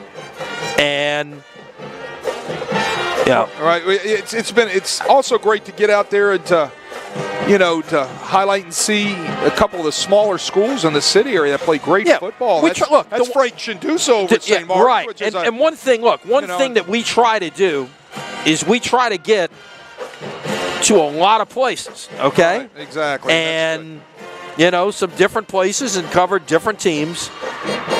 And that's one of the reasons, besides the good story of these two teams, that we're going to be there. It's Harlem Berry. You start preparing for all of these names tonight, you try to flush out all of the other ones. So right.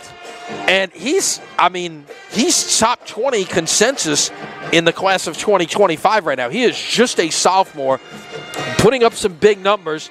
And you've got some, big names like LSU, Ohio State, among others, Tennessee, who are already interested in Harlem Berry. So that will be, interesting to watch next Friday night. Looking forward to being in Metairie for that one as Abramson takes on St. Martin. So let's take a look at some scores. Another game last night. John Curtis went to Mississippi, beat Oak Grove out of Hattiesburg 28-23. Really exciting game to watch as Curtis had to hold off a late Oak Grove comeback and got the win as Oak Grove was driving potentially for the winning score, but the defense stiffened up. Yeah, I mean, look, the Catholic League, we were talking tonight about, the Catholic League, and look, you could possibly lose 2 games in that league depending on how it works out and still win the league. It's a great league this year, and John Curtis is right there in it, and they start up league play next week. Everybody starts next week with the exception of Brother Martin, who will play Ouachita Parish, and they have their bye week. They've got the bye in week 4, and that's not this year. That's no wash. They got a tough one tonight over at St. Thomas More, and then they've got to go to Ouachita. Yeah, exactly. Well, give Mark Bonise credit. He's playing a very difficult schedule in the non-district. So some of the games of interest around the area. Riverside Academy second quarter leads Central Catholic 13-7. A very interesting score at Tad Gormley tonight, where Jesuit at halftime leads Lafayette Christian 17-7. Well, that Lafayette Crescent team is extremely talented. No doubt. We saw them in the Division II finals last year right here against St. Charles Catholic in a great football game. And I tell you what, that some of those guys look like they're already playing in college, those guys from Lafayette Crescent. No doubt. There's some talent there. And, I mean, even the guys who were there, previously, guys like Sage Ryan, who's now playing for LSU, and they got a bunch of really talented players, and they still have a bunch of really talented players. So that will be one to keep an eye on here as the evening moves forward. Again, Jesuit with the lead at the break, 17-7. Elsewhere around the New Orleans area this evening, Livingston Collegiate leading Douglas 30-0. That is a second quarter score. Second quarter, Lutcher 14, Helen Cox 12. And you have to wonder how Lutcher would respond after that heartbreaking loss last week to St. Charles Catholic. And they look like, if you did not see the end of that game, Right. Lutcher gets a stop on 4th down in the final seconds, has basically time for one more play, throws a long pass. The wide receiver got behind the secondary, and Michael Hotard, whose name we called a bunch 2 weeks ago when we were in Laplace, ran him down at the 3-yard line to save the day.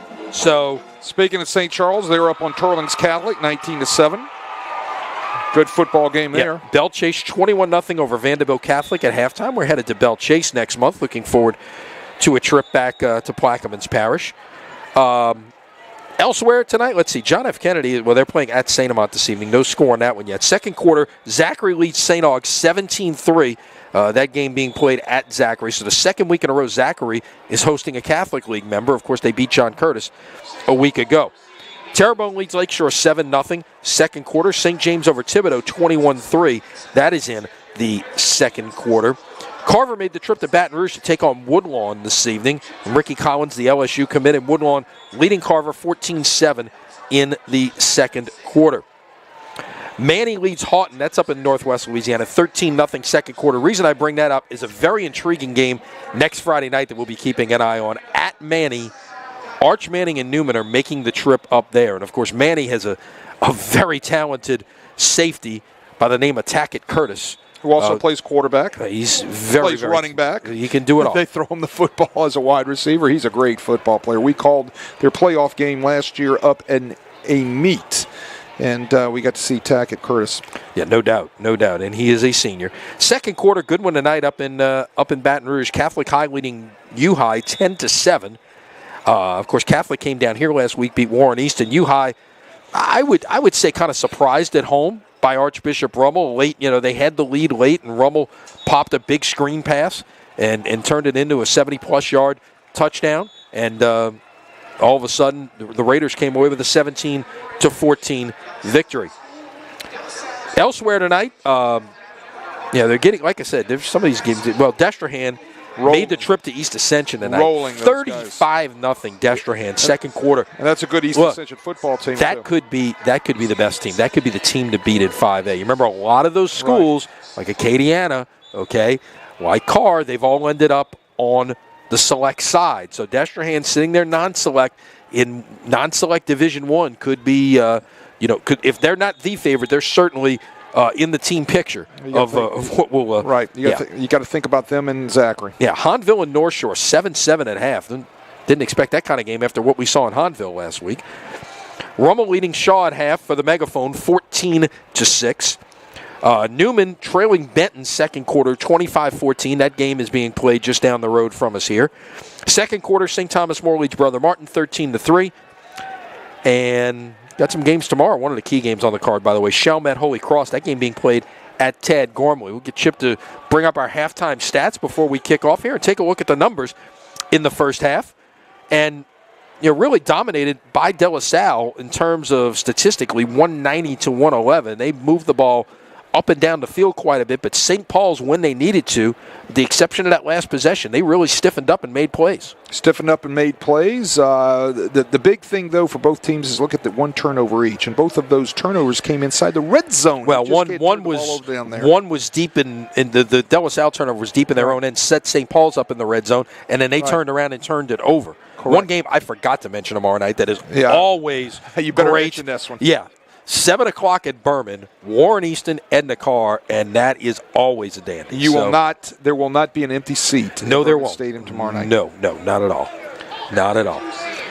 All right, so we get set for the second half kickoff. Wade, what did these two coaches talk about in the locker room in your mind? Well, in my mind, the first thing, if I was over on that St. Paul's defense, is I would have came up with a scheme to get another man to the point of attack on De La Salle's left-hand side of their offense, right? Somehow I've got to stop what I keep calling the G scheme, where you're getting down block, kick out by the guard, and they're running the off-tackle zone play or the off-tackle stretch play right there with a G scheme with it. So I got to find a way to stop that. Second thing I've got to do is if I'm on offense, St. Paul's has got to find a way to put that play-action pass more into action to be able to get those safeties out of the box at De La Salle. What does De La Salle have to do? Get the ball to number 2. That's what they've got to do. Keep pounding feeding him. Keep feeding that 15 guy. carries, 103 yards for P.J. Martin in the first half. Kick will go to about the 11-yard line. And on the return, trying to get to the far side perimeter, but can't get there. That is Roman Cumberland, junior wide receiver. And he is brought down finally at the 31-yard line. That's how the second half will get underway. St. Paul's trying to set up a left return right there. They're pretty successful with it. They got a lot of bodies over there in that wall, and they are, that out over the 30-yard line. Pretty nice field position to start off the second half. So from the 31. There's your play action pass. Trying to get to the perimeter, but maybe he got to the line of scrimmage and then a couple more. That was Ben Buisson, who is in at quarterback here to start the second half. Give him a gain of 2. Well, he's their thrower. He's the guy that's going to throw the ball down the field. They're going to get him a lot of reps. They've given him some reps all season, so he's also in developmental stage behind Rushar. There's a lot of people that say you got 2 quarterbacks, you got none. I'm not a big believer in that. It's, look, you're still in pre-district play, and you can get live reps for your other quarterback in there and try to mix some things up and create packages as that second down pass is well defended out on the perimeter that time. Dominique McGill, we have called his name a whole bunch here tonight, Wade, and was in on that loss of 1 on the play. Look, when you talk about the 2 quarterback system, especially at the high school level, look, if they're getting the exact same amount of reps, right, and they're handling the huddle, the kids believe in each one of them. They're like one quarterback out there. So I just don't believe that the 2 quarterback system, will not work. Been there, done it. Buisson nowhere to go, and the sack comes through. Well, you got to have protection, all right? And there's our guy, number 96. And, folks, we have not gotten number 96's name. Neither has the PA system out there. We could start guessing. We just don't want to guess and throw some names out there. But look at the penetration right here. It took 2 guys to block him. Wow. Tell you what, he gets up, and he's a big guy, whoever that gentleman is, number 96. So the punting unit is on for St. Paul's.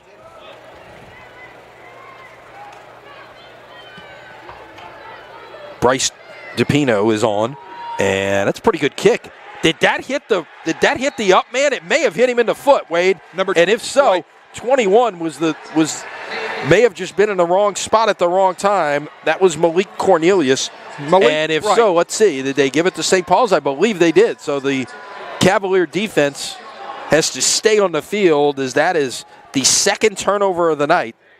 That's a mistake, right? Okay, there's a word that we use in football terminology. Coaches, it's the word Peter, right? You sometimes hear it on your sideline microphones all through the NFL. Peter. That means get away from the football. He's in the wrong place, wrong time. It's going to give St. Paul's the ball back. On the De La Salle end. Option, room to run, and a first down on the carry by Buisson, who will get... I say first down. Let's see. They may have marked this short of the 31. Let's see if they're going to move the chains. Nope, they called him short by about a foot. Nice little option. Take a look at it right here. He was not reading the dive at all. He gets out there on the edge. Very well designed. He turns into a double option. He had the option to pitch the ball or keep it, and he kept it for a nice pickup. So maybe a foot to go here. We'll run it the other way with the wing back. Little wing T package in there. There you go. Kenny Sears has probably coached about everything at some point, right? Well, that was Tristan Davenport, the other running back. First time we've called his name this evening. He's done it all, right? So he makes sure that what he's doing offensively is going to fit his personnel. And so now they're trying to use a little misdirection, which is what they did right there off the wing T package, double wing with the little counter inside off the reverse.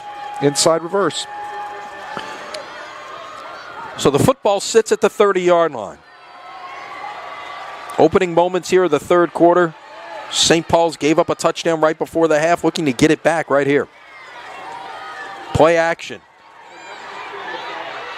Buisson's going to keep it, turn it up. Got his shoulders square and got it out past the 25 to about the 24-yard line, a gain of 6. Buisson had to keep the ball. Everything's covered up with maroon jerseys. Nice job by the De La Salle defense. Buisson does a nice job holding on to that ball, not trying to force it and getting into some sort of interception issue. He picks up what he can to put a third down and manageable for the St. Paul Wolves.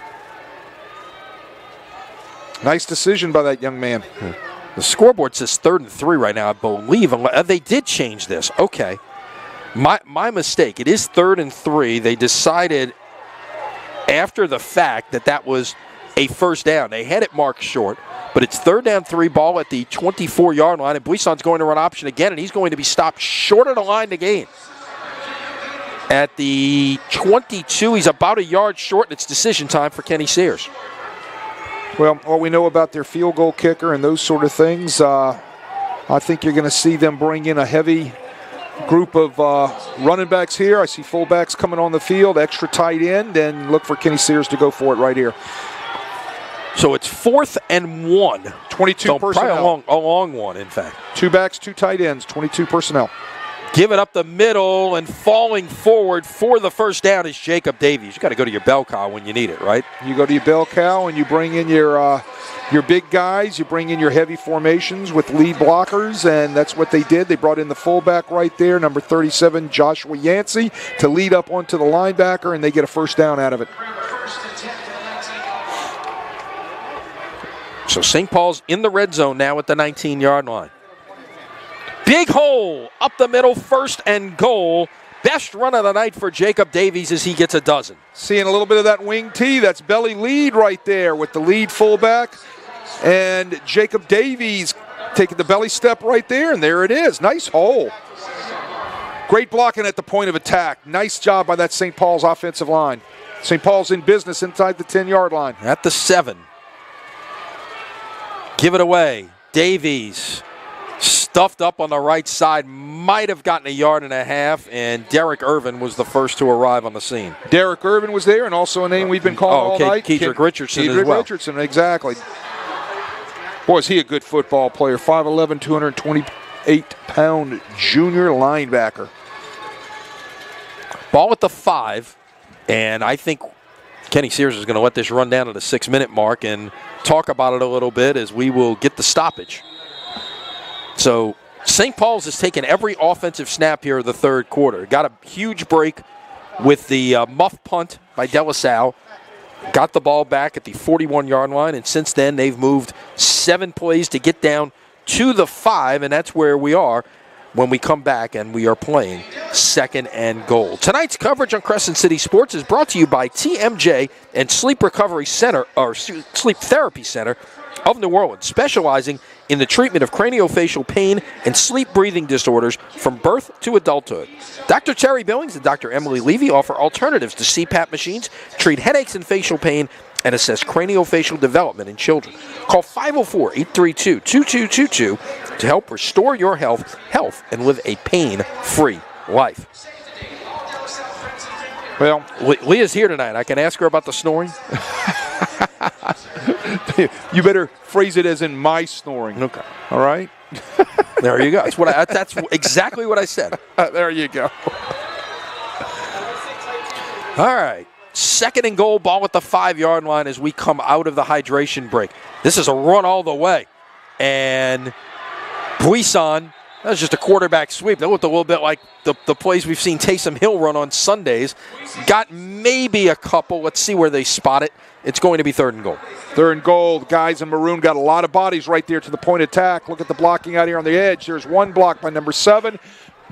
37, the fullback Yancey in there. But look at the pursuit of those guys in maroon. They get a lot of people to the ball.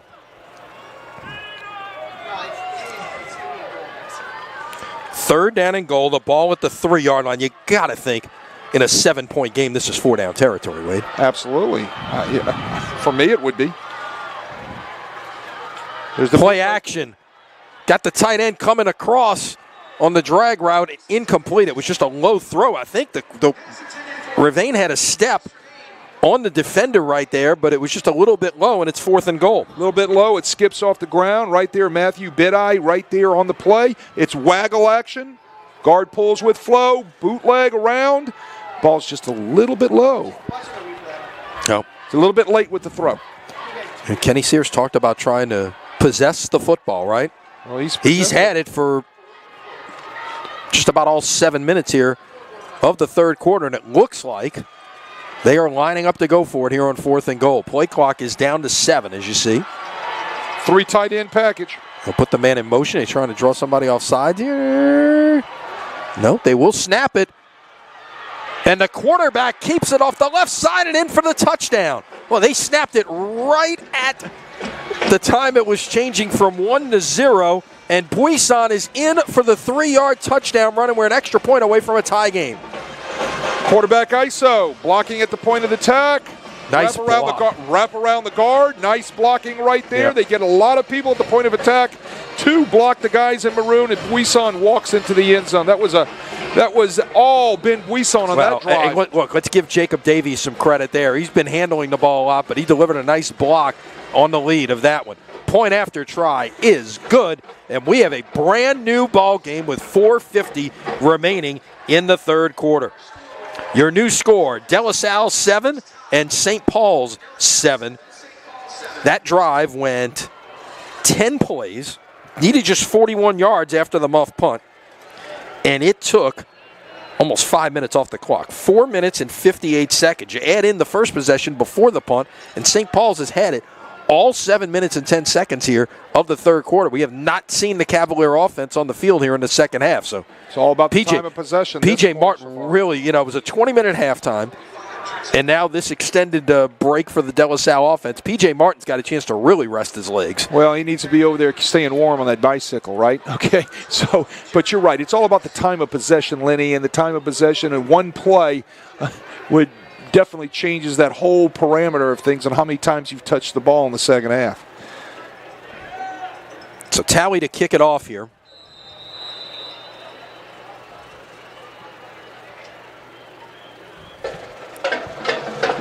And that will go out of bounds. And let's see what Graham Jarrett chooses to do here. Do you make him kick again, or you just take the football at the 35-yard line? I think you go ahead and take it at the 35-yard line, get my offense on the field so we can get rolling, right? Let's don't lay this thing any further. Let's get the offense out there.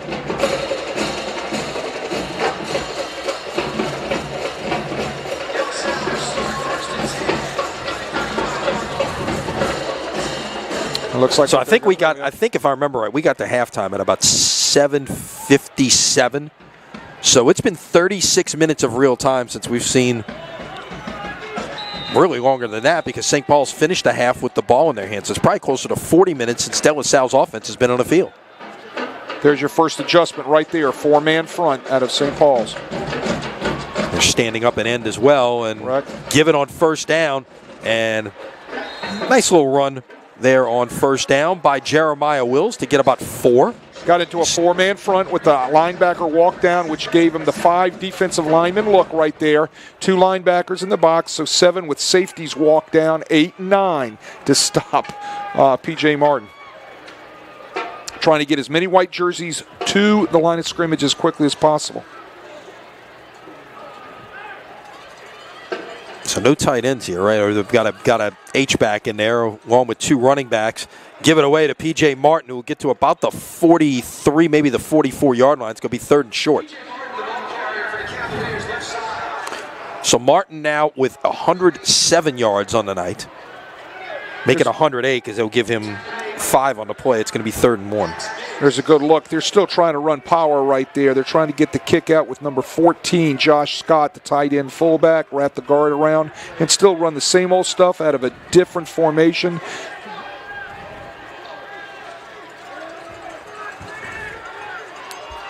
Bring that H-back in motion to this side. Martin on the carry, churning, moving, trying to move the pile a little bit, gets it across the 50 into St. Paul's territory at the 49-yard line. First down, Cavaliers. So they changed the defense. They changed the offensive alignment.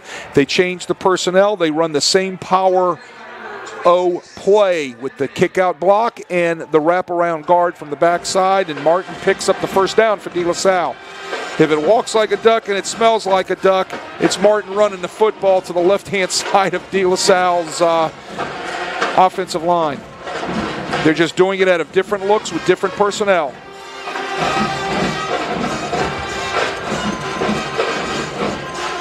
Give it away on first down. Looked like a little bit out of kilter there. The ball came out at the end of that play. Let's see, are they going to call it down or do we have a loose football? That was Banks on the carry. I think they're going to call it down, and they're going to. De La Salle will have the ball. And it's a first down. Nice cutback right there by Jason Banks. You're going to see him try to press the inside hole, following the blocker right there. Number 39 from St. Paul steps right up inside Max Briggs and plugs the hole up, and that takes Banks to the right side of the offensive line and does a nice cut off of it. Has a nice pickup. He's just got to hold on that ball as he's going exactly. down. Banks, 65 yards on just 4 carries tonight. So spelling the big horse, P.J. Martin, he's been pretty effective. Play action on first down. Pass is caught, dropped. Wow, hit the receiver, Bieniemy, right in the hands, and it comes up incomplete. Dix also had a lot of room to run there, Wade. He could have put it down and taken off. Well, I think that's what they were yelling at him on the sidelines right there. Receivers covered, you got grass, run the football. He put the ball on Bieniemy, right? Bieniemy's right got there. to catch that, right? I mean, it's right there in your hands. I keep saying it. Where do you want to be hit? In the hands. Catch the football, Generally. son. Catch the football, son. So now it's second down and 10. Martin looking to bounce outside. Got room. Can he get the edge? Cuts it back in. First down, De La Salle at the 26. That's what I'm talking about with the vision right there. Everything's plugged up with the inside zone right there in the A and the B gap. Everything's plugged. Great job by St. Paul's. No. Let's look backside. Boy, he just bounces it out and makes something out of nothing. Tell you what, he has got outstanding vision. He sees the whole setup of what's taking place up front. Under 2 minutes now in the third quarter. De La Salle at the St. Paul's 26, trying to get the lead back here. Martin fights for yardage. Forward to about the 22, give him 4. Just chewing and turning it up and turning it up and chewing it up. Martin now 131 yards on the ground. Look, St. Paul's is doing everything they can. They're getting bodies down into the box. They changed their front. They've walked safeties down. They're trying to get as many people as they possibly can. This is where De La Salle needs to go up top with play action pass right now. 2nd and 6. The ball at the 22 of St. Paul's. Martin's still the back. 2 receivers top of the screen. Martin's going to get it. It's well defended right there. Brendan Shaffett, the senior defensive end, came off the edge to blow that up for a loss. Very nice job by Brendan Shaffett right there. He comes down. They get the extra bodies down inside. No place to go. Great job. He comes underneath. He wrong shoulders the kick-out block by the guard, right? That means he uses his opposite shoulder to come underneath and bounce everything to the next defender. And he just plugs everything up with the wrong shoulder. Nice job, nice technique, nice coaching on Brendan Shaffett. Martin on the sidelines here for this 3rd and 7 play as we reach the final half minute of this third quarter. Play action. Dix looking. Got a man open. He threw it behind his receiver, Fortenberry, he probably needed to throw it a second sooner there, Wade. He was coming open, cutting across the middle, and by the time he threw it, that window wasn't there. Yeah. He also had the wheel down the boundary. He throws the ball just a second sooner. Chase Bieniemy is wide open coming off of the wheel route out of the his wide receiver slot position right there. You can't hold on to that ball, son. You got to get rid of it. Throw that thing. All right, so this would be a 40-yard field goal, but no kicking team on the field. Graham Jarrett is going to go for it right here on 4th down and 7.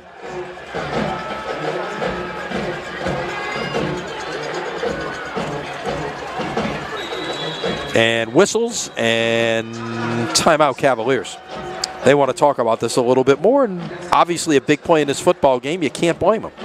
Well, they want to make sure that they've got the personnel, they want to make sure that they've got the right play, and they want to make sure everybody's on the same page. So, yes, you do call that timeout, and it's very wise by the Cavalier coaching staff to make that call.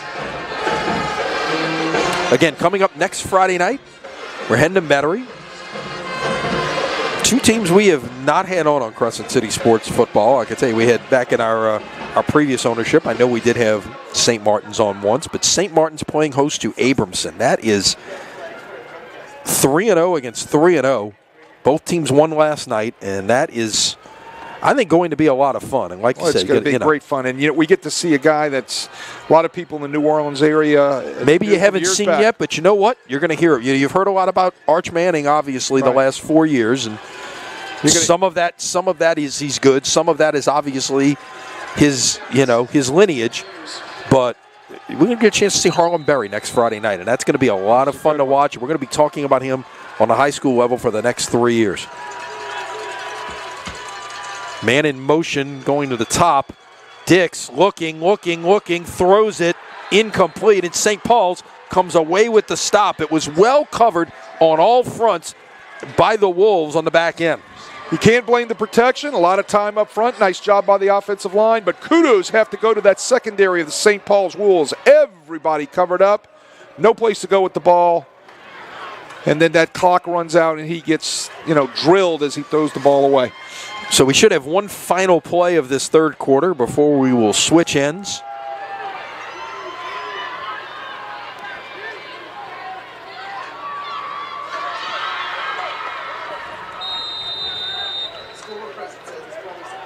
In a 7-7 ball game.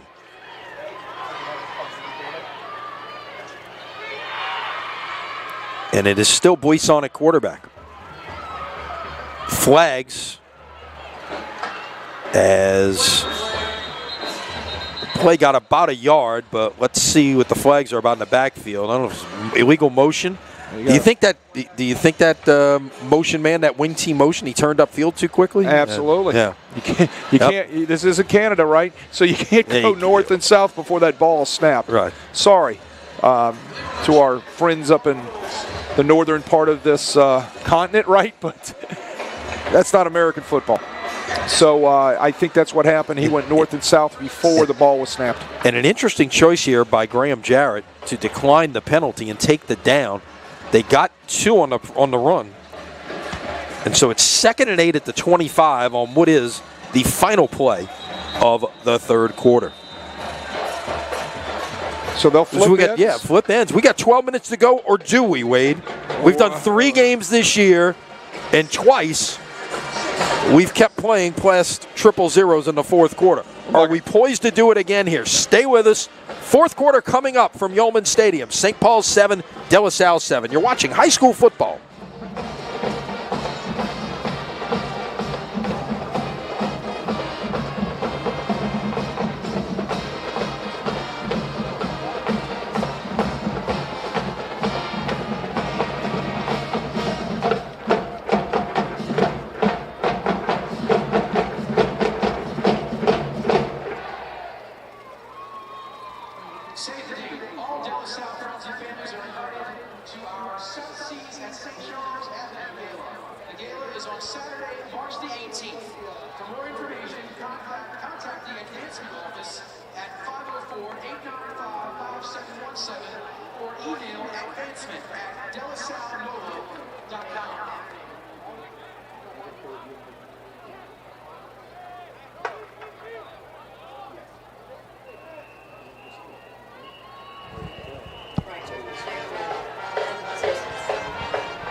So here we go, fourth quarter.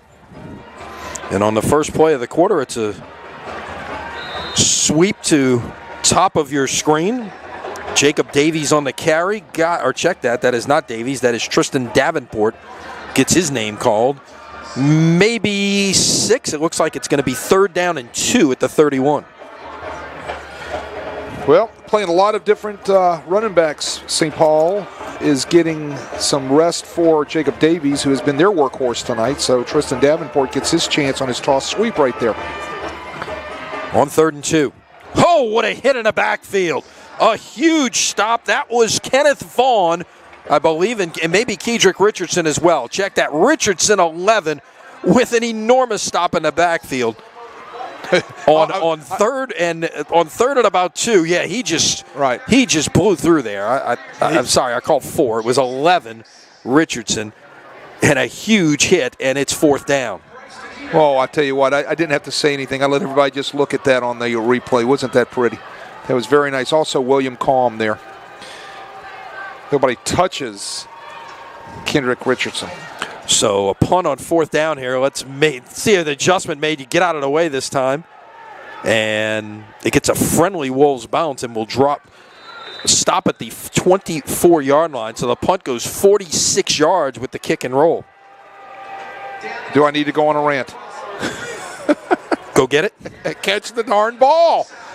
Catch the ball. Put your hand up and catch the football. Don't let it hit the ground. He had the opportunity to catch that football. You know, after what happened a moment ago that turned into a turnover, I wonder if you're just going into safety mode right there and just let's get the offense back on the field. Let's not make a mistake and let their offense get back on the field. So De La Salle's had just one drive in the second half, which has covered almost 13 and a half minutes. They had it for 10 plays, but they got stopped on 4th down at the St. Paul's 23.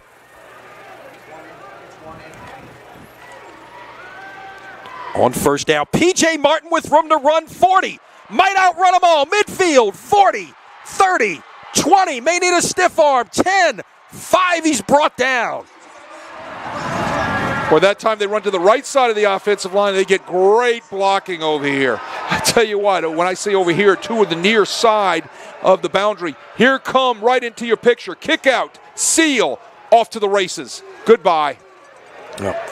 They finally did run him down, but not before Martin gained 71 on the play. Boy, is he electrifying. I believe it's at the 5. Actually, they put it at the 6. So, well, scoreboard says the 5. Where's the ball here? 5-yard line. 71 yards on the carry. Came into the play with 130. He's now got 201 on 21 carries. And he's still in the game. You're going to feed him again right here. Up the middle, in, touchdown, De La Salle. Untouched. Great blocking again at the point of attack. Just a simple ISO. P.J. Martin just tiptoes right on into the end zone. De La Salle on the board again. Pending the PAT 13-7. There's a kick-out block. Again, using a kick-out scheme, G scheme. So Martin, who has accounted for more than 500 yards from scrimmage this year, is now at 206 rushing tonight on 22 carries. That's his first touchdown tonight. Point after. Ooh, that was way off time. No good. Like maybe a problem with the hold there, and the kicker just had to almost stop in his tracks and remember that play, Wade. Well, yes, you're going to have to remember that play. The mechanism was not good. Look at the mechanics here. Let's see if we can detect something as the ball is put onto the tee.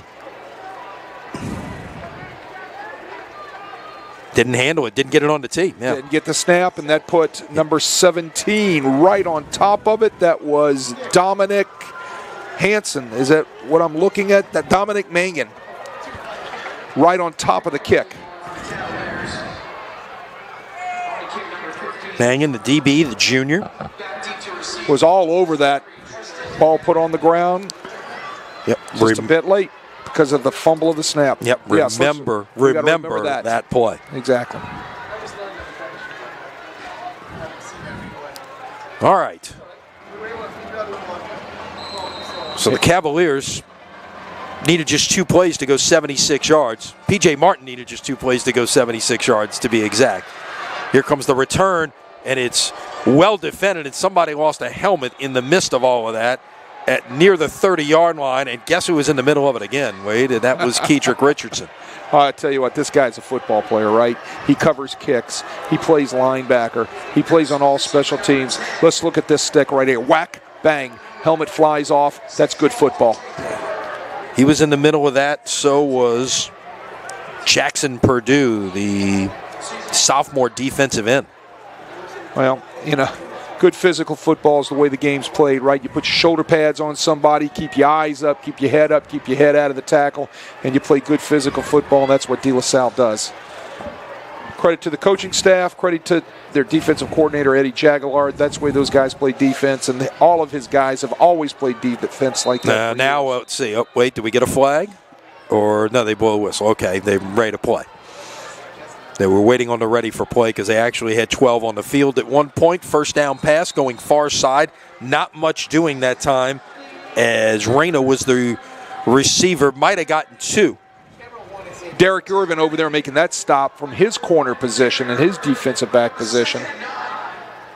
Again, coming up very physical and setting that edge on that quick out over there. Look, these guys in maroon are physical, right? And that's what you teach every day at practice. It's about technique and how you use the technique, and these guys are very technique sound. Give it away on second down. Richardson makes the stop once again as that was Davies on the carry. Got maybe 2. Davies on the carry, Richardson on the stop. We've said those 2 sentences quite a bit tonight.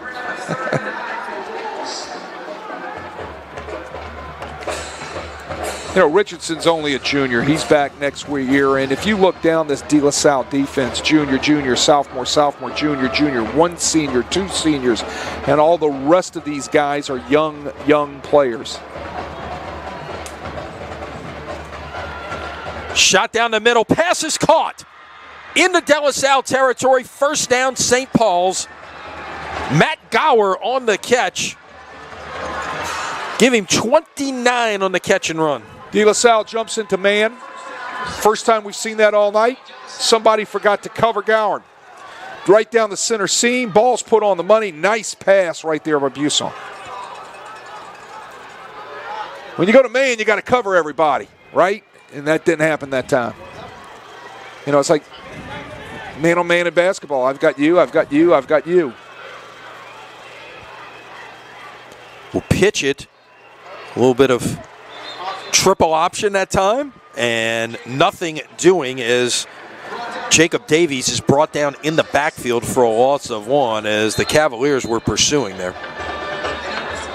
Well, they're running the option into the boundary over there. They're not reading any type of dive, so it's not really triple right there. He just rips it out of there, and it's a double read, trying to read the second widest guy from the boundary. Pitches the ball, and great pursuit by De La Salle's defense gets over there and stops that down. I think we have a timeout on the field here. Yep, looks that way. With 7:45 remaining in the fourth quarter. You got to think, and St. Paul's got to think right now, every possession is vital, right? Because they might not see the ball again. No doubt. This is critical right here. Oh, we got an injury on the field. Sitting over there, looked like cramping up is number 1, Derek Irvin. Yeah, it's Derek Irvin is being worked on at 42-yard line on the far side, right in front of the St. Paul's huddle. The injury gives us a chance to remind you tonight's coverage on Crescent City Sports is brought to you by Metairie Bank. At Metairie Bank, your success is personal to us. We have always been the biggest advocates for our customers and the community. Metairie Bank is locally owned and operated, built on the time-tested foundation of relationships and trust. Visit MetairieBank.com to learn more. Metairie Bank, member FDIC. Oh, by the way, did you know they have locations in St. Tammany Parish for our St. Paul's viewers this evening? There you go. The name suggests no, but right. Obviously, they've been a landmark in Jefferson Parish for a long, long time. Right, but they locally are owned. Yep. Our thanks to Metairie Bank for their support of high school football here on Crescent City Sports. Well, he looks like he's limping off with a hurt ankle there, and let's see if they test the new defensive back that's over at the corner on De La Salle's left-hand side of the defense. Second down and 11, the ball at the 39-yard line. They'll run away from the motion and try to get a little something going there with Jacob Davies, and he got about 5 yards. It was a good-looking scheme, Wade, but Cavaliers again stayed home.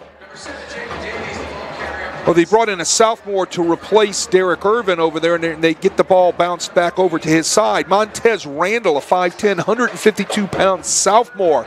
He had a game-clinching interception versus Holy Cross last week. So his number gets called because of the injury to Derek Irvin. On third down. Trying to keep the play alive. Can't hang on to the football, as that was intended, I believe, for Gower, who had the big catch a moment ago, but he couldn't haul that one in, as that looked like just a little bit of a improvisation right there, just trying to do what you can to get to the sticks. Well, that's what you do in the backyard right there, right? Pump one, call somebody this way, wave somebody that way, and everybody's breaking their routes off. Basically, it's scramble drill. Good football teams, which St. Paul does, they're going to work on that scramble drill at least once a week, where they're going to bring people back to the football and work into open spaces. Just nobody got open that time, and ball kind of slipped out of his hands. So there you see it, 4th and 6. Line to make is the 28-yard line. Buisson keeping it alive, throwing, incomplete, and it will be De La Salle's football on downs. Great coverage right there. You want to bet who knocked that pass down? Betting it was Kedrick Richardson, involved with everything as he has been all night long. Yes, it was. Right there, right in the passing lane. Everything was covered by De La Salle secondary, and Buisson had nowhere to go with that football. So the Cavaliers take over at the 34-yard line with 6:44 remaining. You want to do one of two things here, Wade. I know you want to operate in a 4-minute offense. You want to do one of two things. You either want to run the clock out right now, or you want to score again. That's the problem when you've got number 2 is so good, he may take it to the house on any play if you're trying to run it out. They'll go in the other direction this time to the other running back. That was Jeremiah Wills on the carry, and he'll get about 4.5, 5 yards on first down. You can see Jeremiah Wills right here. There's a kick out. There's a seal block. You're using P.J. Martin as the blocker right there that time up into the hole, and they have a nice 4-yard pickup. Look, the most impressive thing about it, okay, P.J. Williams, right? He's an outstanding football player, outstanding running back. But I tell you what, I am impressed with this offensive line of De La Salle. Senior laden. Yep, five seniors starting. Right. You've talked about Caden Jones, who's still considering offers, and he's got a ton of them out there. Hunter Karakowski, we mentioned, seems like we've been calling a Karakowski name for years here. His brother Holden was one of the alumni introduced at halftime as we've reached the 6-minute mark, but let's finish talking about these guys. Josh Thornton, Justin Howard, Enrique Nat, all 5 up front there are getting the job done as De La Salle is closing in on 300 yards on the ground tonight. It's not just P.J. Martin and his 206 yards. They've got 82 from their other 2 running backs, and that's pretty salty numbers right there when you start approaching 300 yards on the ground. Well, you know, the game is about controlling the line of scrimmage. And, De La Salle, for the most part, with that 300 yards rushing right there, has controlled the offensive line of scrimmage from their perspective tonight. And it's because those 5 guys right there are 51, 55, 65, 60, and 63. They're tight ends. Those guys get in the action too. Josh Scott, number 14.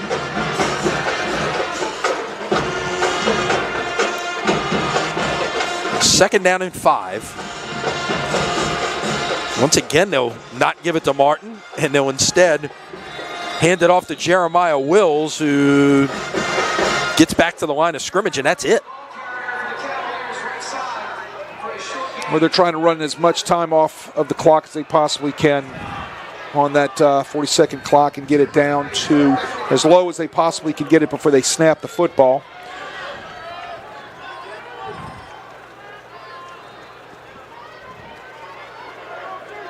So this is a 3rd down and manageable? Yep, 5 to go. Right. I don't think this is 4-down territory right here. If you do get the stop, you've got to punt the football away and let your defense go to work. Man in motion to this direction.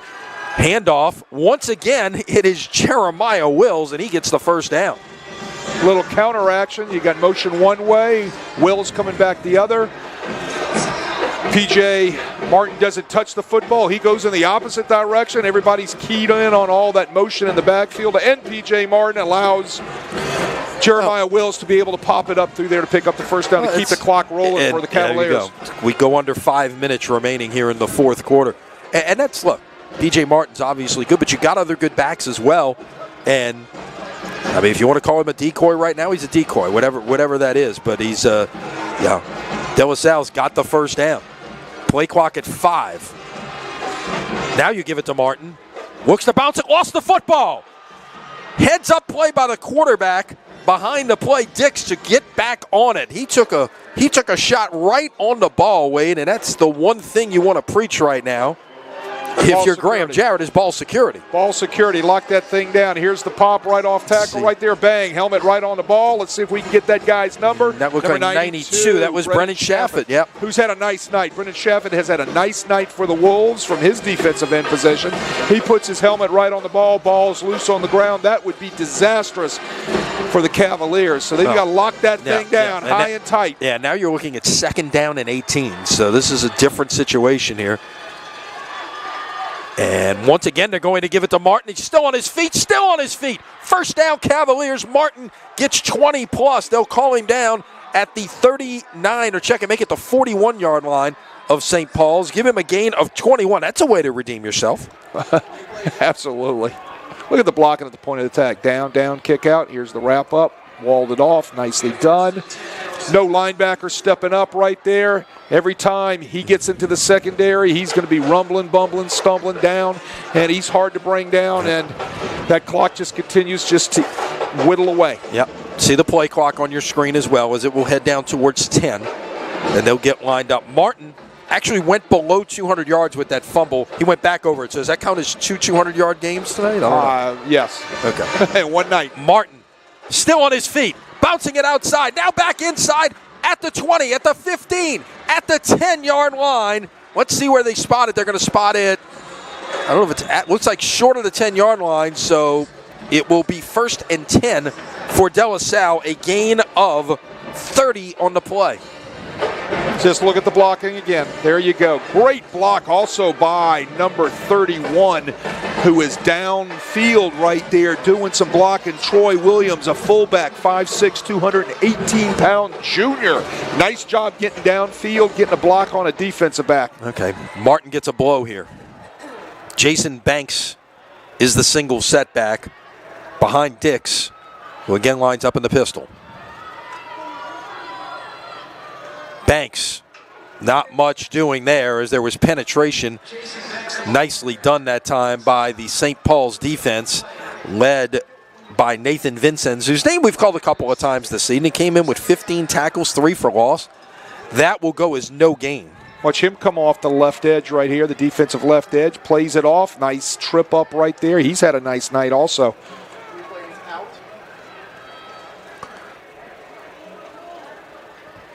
So it remains Banks in the backfield as we head towards the 2-minute mark. They've got to snap it just before that.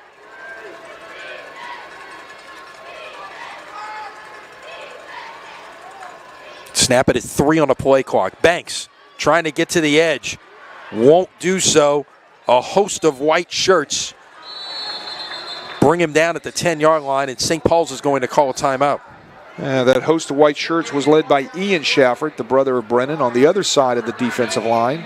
Nice look right there. Very good technique right there by Shafford. He wrong arms it and then reverses it and makes a nice play. Good coached up player right there. So 336 yards rushing tonight for De La Salle, including 249 by P.J. Martin.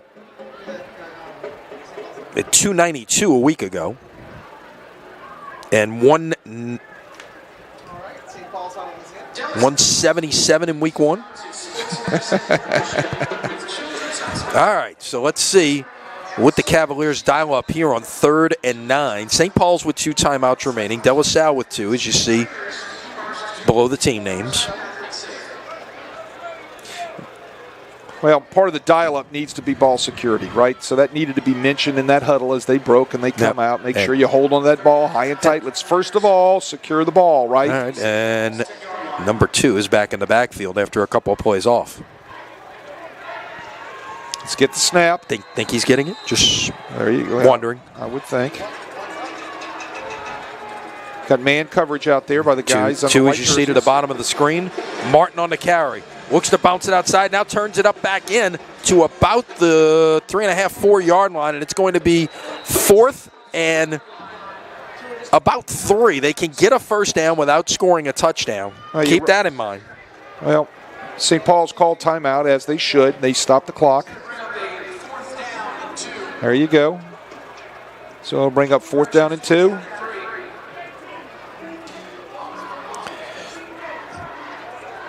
So let's see. The ball is spotted at the 4. It's actually 3 because the line to make is they can get a first down at the 1. Probably right at the 1 yard stripe. I think the first down play was actually right at the 11. So you can get this to the 1 or inside the 1. You can get a first down without scoring a touchdown right here. And then you can really milk the clock. Right. And we talked about, one of the 2 things you wanted to do here, score or run out the clock. At that point, you'd have some options. St. Paul's with 1 timeout remaining, but that's the only scenario in which that's going to be a factor, is if you can get to the 1 or inside the 1 and get the first down without scoring the touchdown. Well, you scored a touchdown.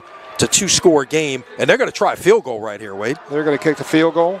You surprised at this after right? I am a little surprised at this. Butler can kick. Butler's not a bad kicker, but obviously the messed up exchange a moment ago.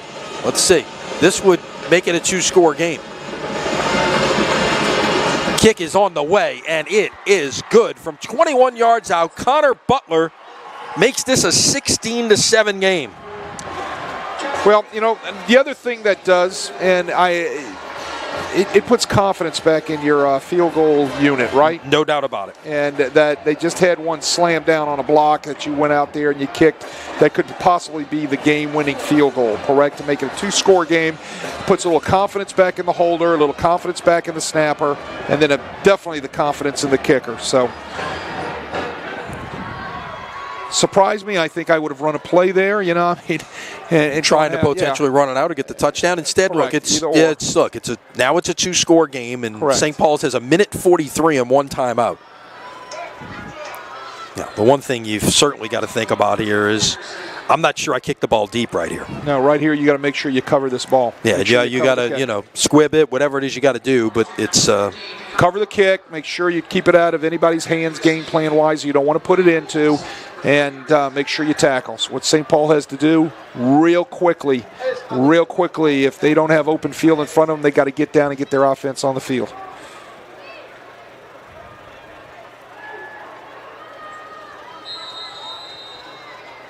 So here's the kickoff. Line drive, bobbled at the 15-yard line. This is pretty returnable right here. Trying to get to the edge and knocked out of bounds at about the 36-yard line. That was Tristan Davenport. Tell you what, that was a great hit right there. Let's see if we can see the hit. Here we go. Bang! Woo! I like that. That was awesome. Jason Banks, the running back. Looking to deliver like some punishment. I like that. Well, when you play on that side of the ball, you had offensive guys come to you probably wanted to play defense, especially late game situations. Here's the bottom line. Coach, I'm a football player. Put me on the field. That's awesome. So St. Paul's at the 36. Buisson passes incomplete. Josh Scott, that's Jake Walker, 14 in white, was open there, but the pass was behind him. A lot of cushion. Ball just wasn't delivered in the right place. Had plenty of protection. Got to get the ball there. So St. Paul starts district next week. De La Salle, wow, they have a tough test next Friday night. Going to LaPlace to take on St. Charles Catholic. That'll be a little juicy. Always a good football game. Yeah, always when those two get together. Buisson's going to put it down and run. step out of bounds right about where the first down marker is. The chains are on the opposite side, so you can't see. Now, wait, it looks like they're going to say he stepped out at the 45-yard line. Wait. That was not a first down, but they're moving the chains. That's a mistake right there. He only had a 9-yard gain, and they just gave him a first down at the 45. Well, that'll be picked up tomorrow, I'm sure, on film, but it's not picked up by the De La Salle coaching staff, who has the chains on their sidelines. No. Buisson. Passing. Did he make the shoestring catch? No, out of bounds. What a terrific effort. Right. Great effort trying to stay in bounds. That looked like that was Reyna, I believe. Yeah, it looked like Reyna right there trying to keep his feet in bounds to make a play, and just couldn't do it. Just got onto that boundary, got onto that white line. Great effort. So it's 2nd and 10 at the 45.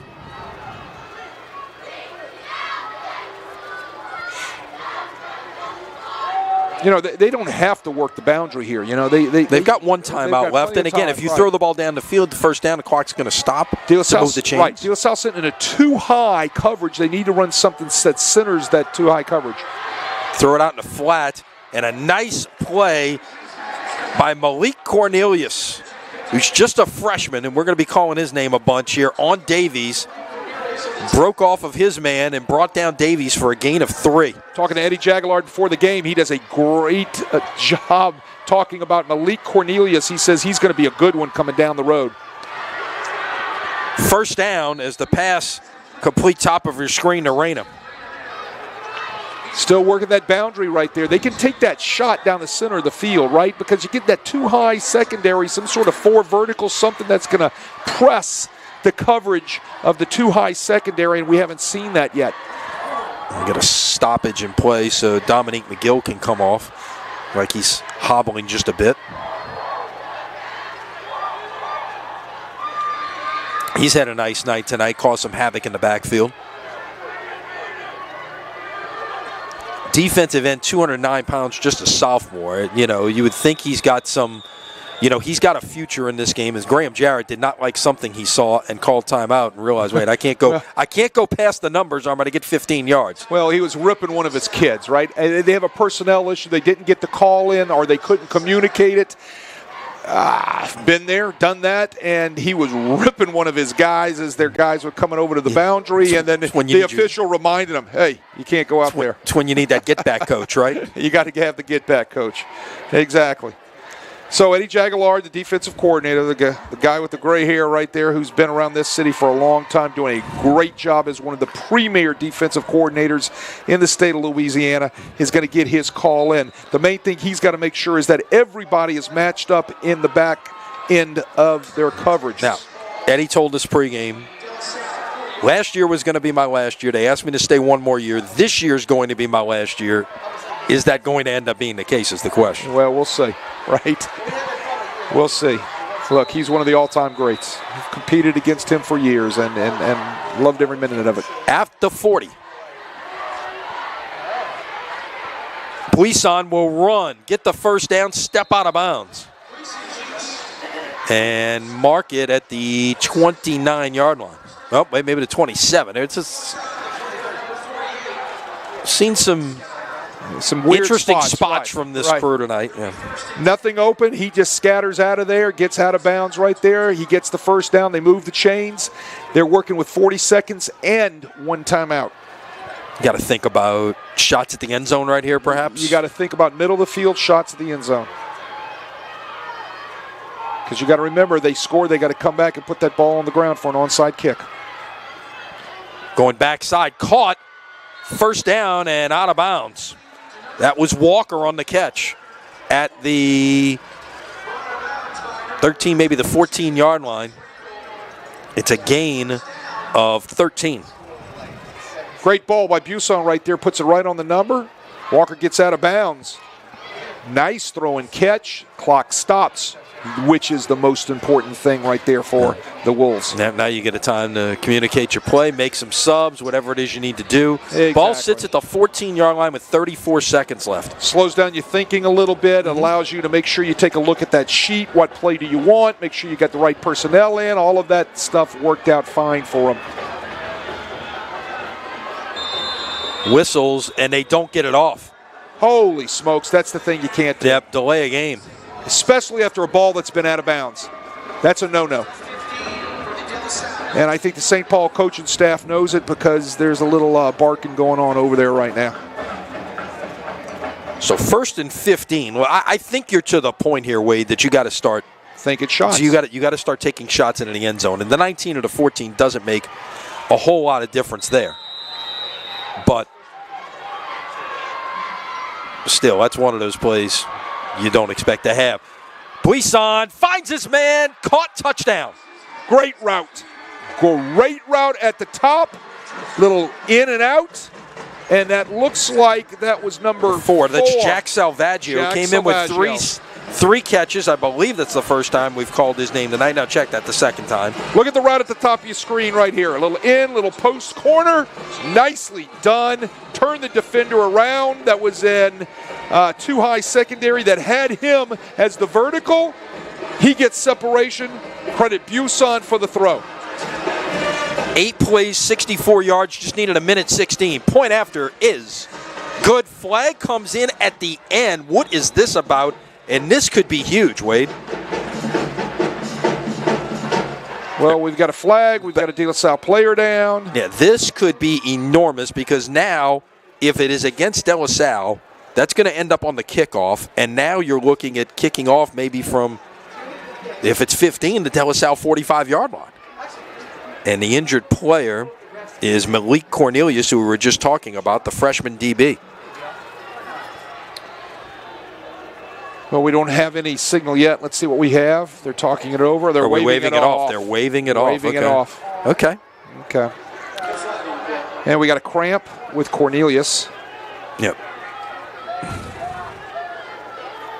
That's always good to see. Cramp rather than something serious. So I still think you're going to see the onside kick. All right, so let's remember a few rules that have changed. They've changed in all levels of the game with the onside kick now. It isn't the same onside kick that you used to see back in your daddy's days, right? When you loaded up 10 on one side they've done some things in terms of safety. Correct. You can't have, you got to be balanced. NFL, I think it's 5 and 5, but at least in the high school rules, you could put 6 to one side, but that's the most. You can put 6 and 4. You cannot make contact, obviously, inside the 10-yard neutral zone before the ball gets there. Offensively, you can't block inside the 10-yard neutral zone before the ball gets there. So who's out? P.J. Martin, I thought he might be up front. He is, quote-unquote, deep. He's at the 33-yard line right now. You've got... So if De La Salle's smart right now, they should waste their timeout and see exactly how the onside kick team lines out. Waste your timeout. There you go. Good job. There you go. Very good. Just make sure. I think if I didn't know any better, I think you've coached this game before. Well, you want to see because, look, you practice this every week, right? You do this, you put this in camp, right? You put your onside kick team in, you put your hands team in. This goes on in camp. Then you practice it every week. But you don't get real chances that often. First, you need a close game late like this. Well, situation, the reps just don't work out the way you want them to work out perfectly. So what you want to do is try to get every advantage before the guy kicks the football, right? So let's make sure we count the numbers. Make sure we've got our people over to that side. Let's put them through. Okay, now let's make sure they don't shift back over. If we shift back over, we've got to move, right? Go through those quick scenarios down there on the boundary, not to mention do we have the right personnel on the field. Okay? So good call by Graham Jarrett. That's exactly how you do it. Waste that timeout.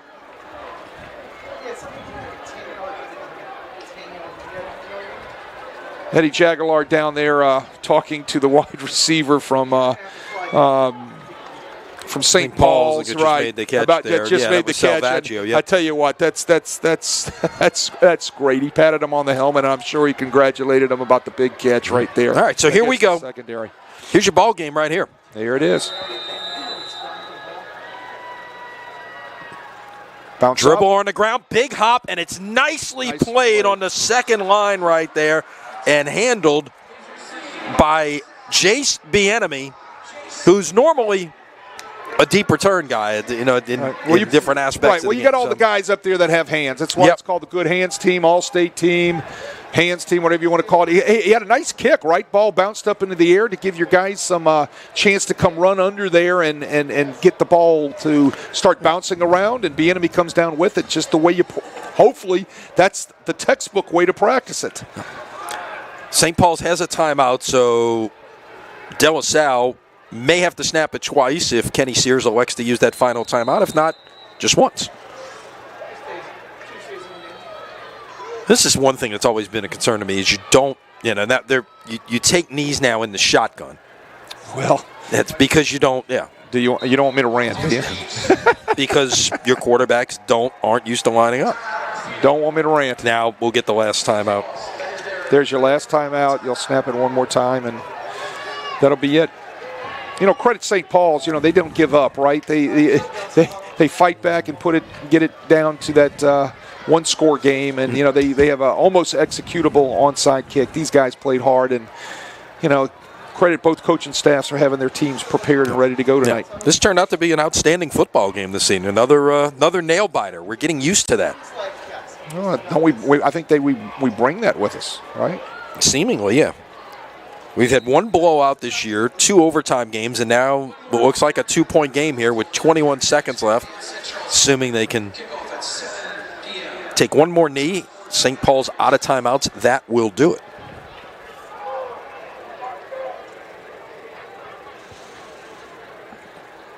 P.J. Martin, who's kind of the deep safety right now in case something happens, will finish the night, assuming he doesn't touch the football here, and you don't expect him to. 26 carries for 255 yards and a touchdown. And that should be it.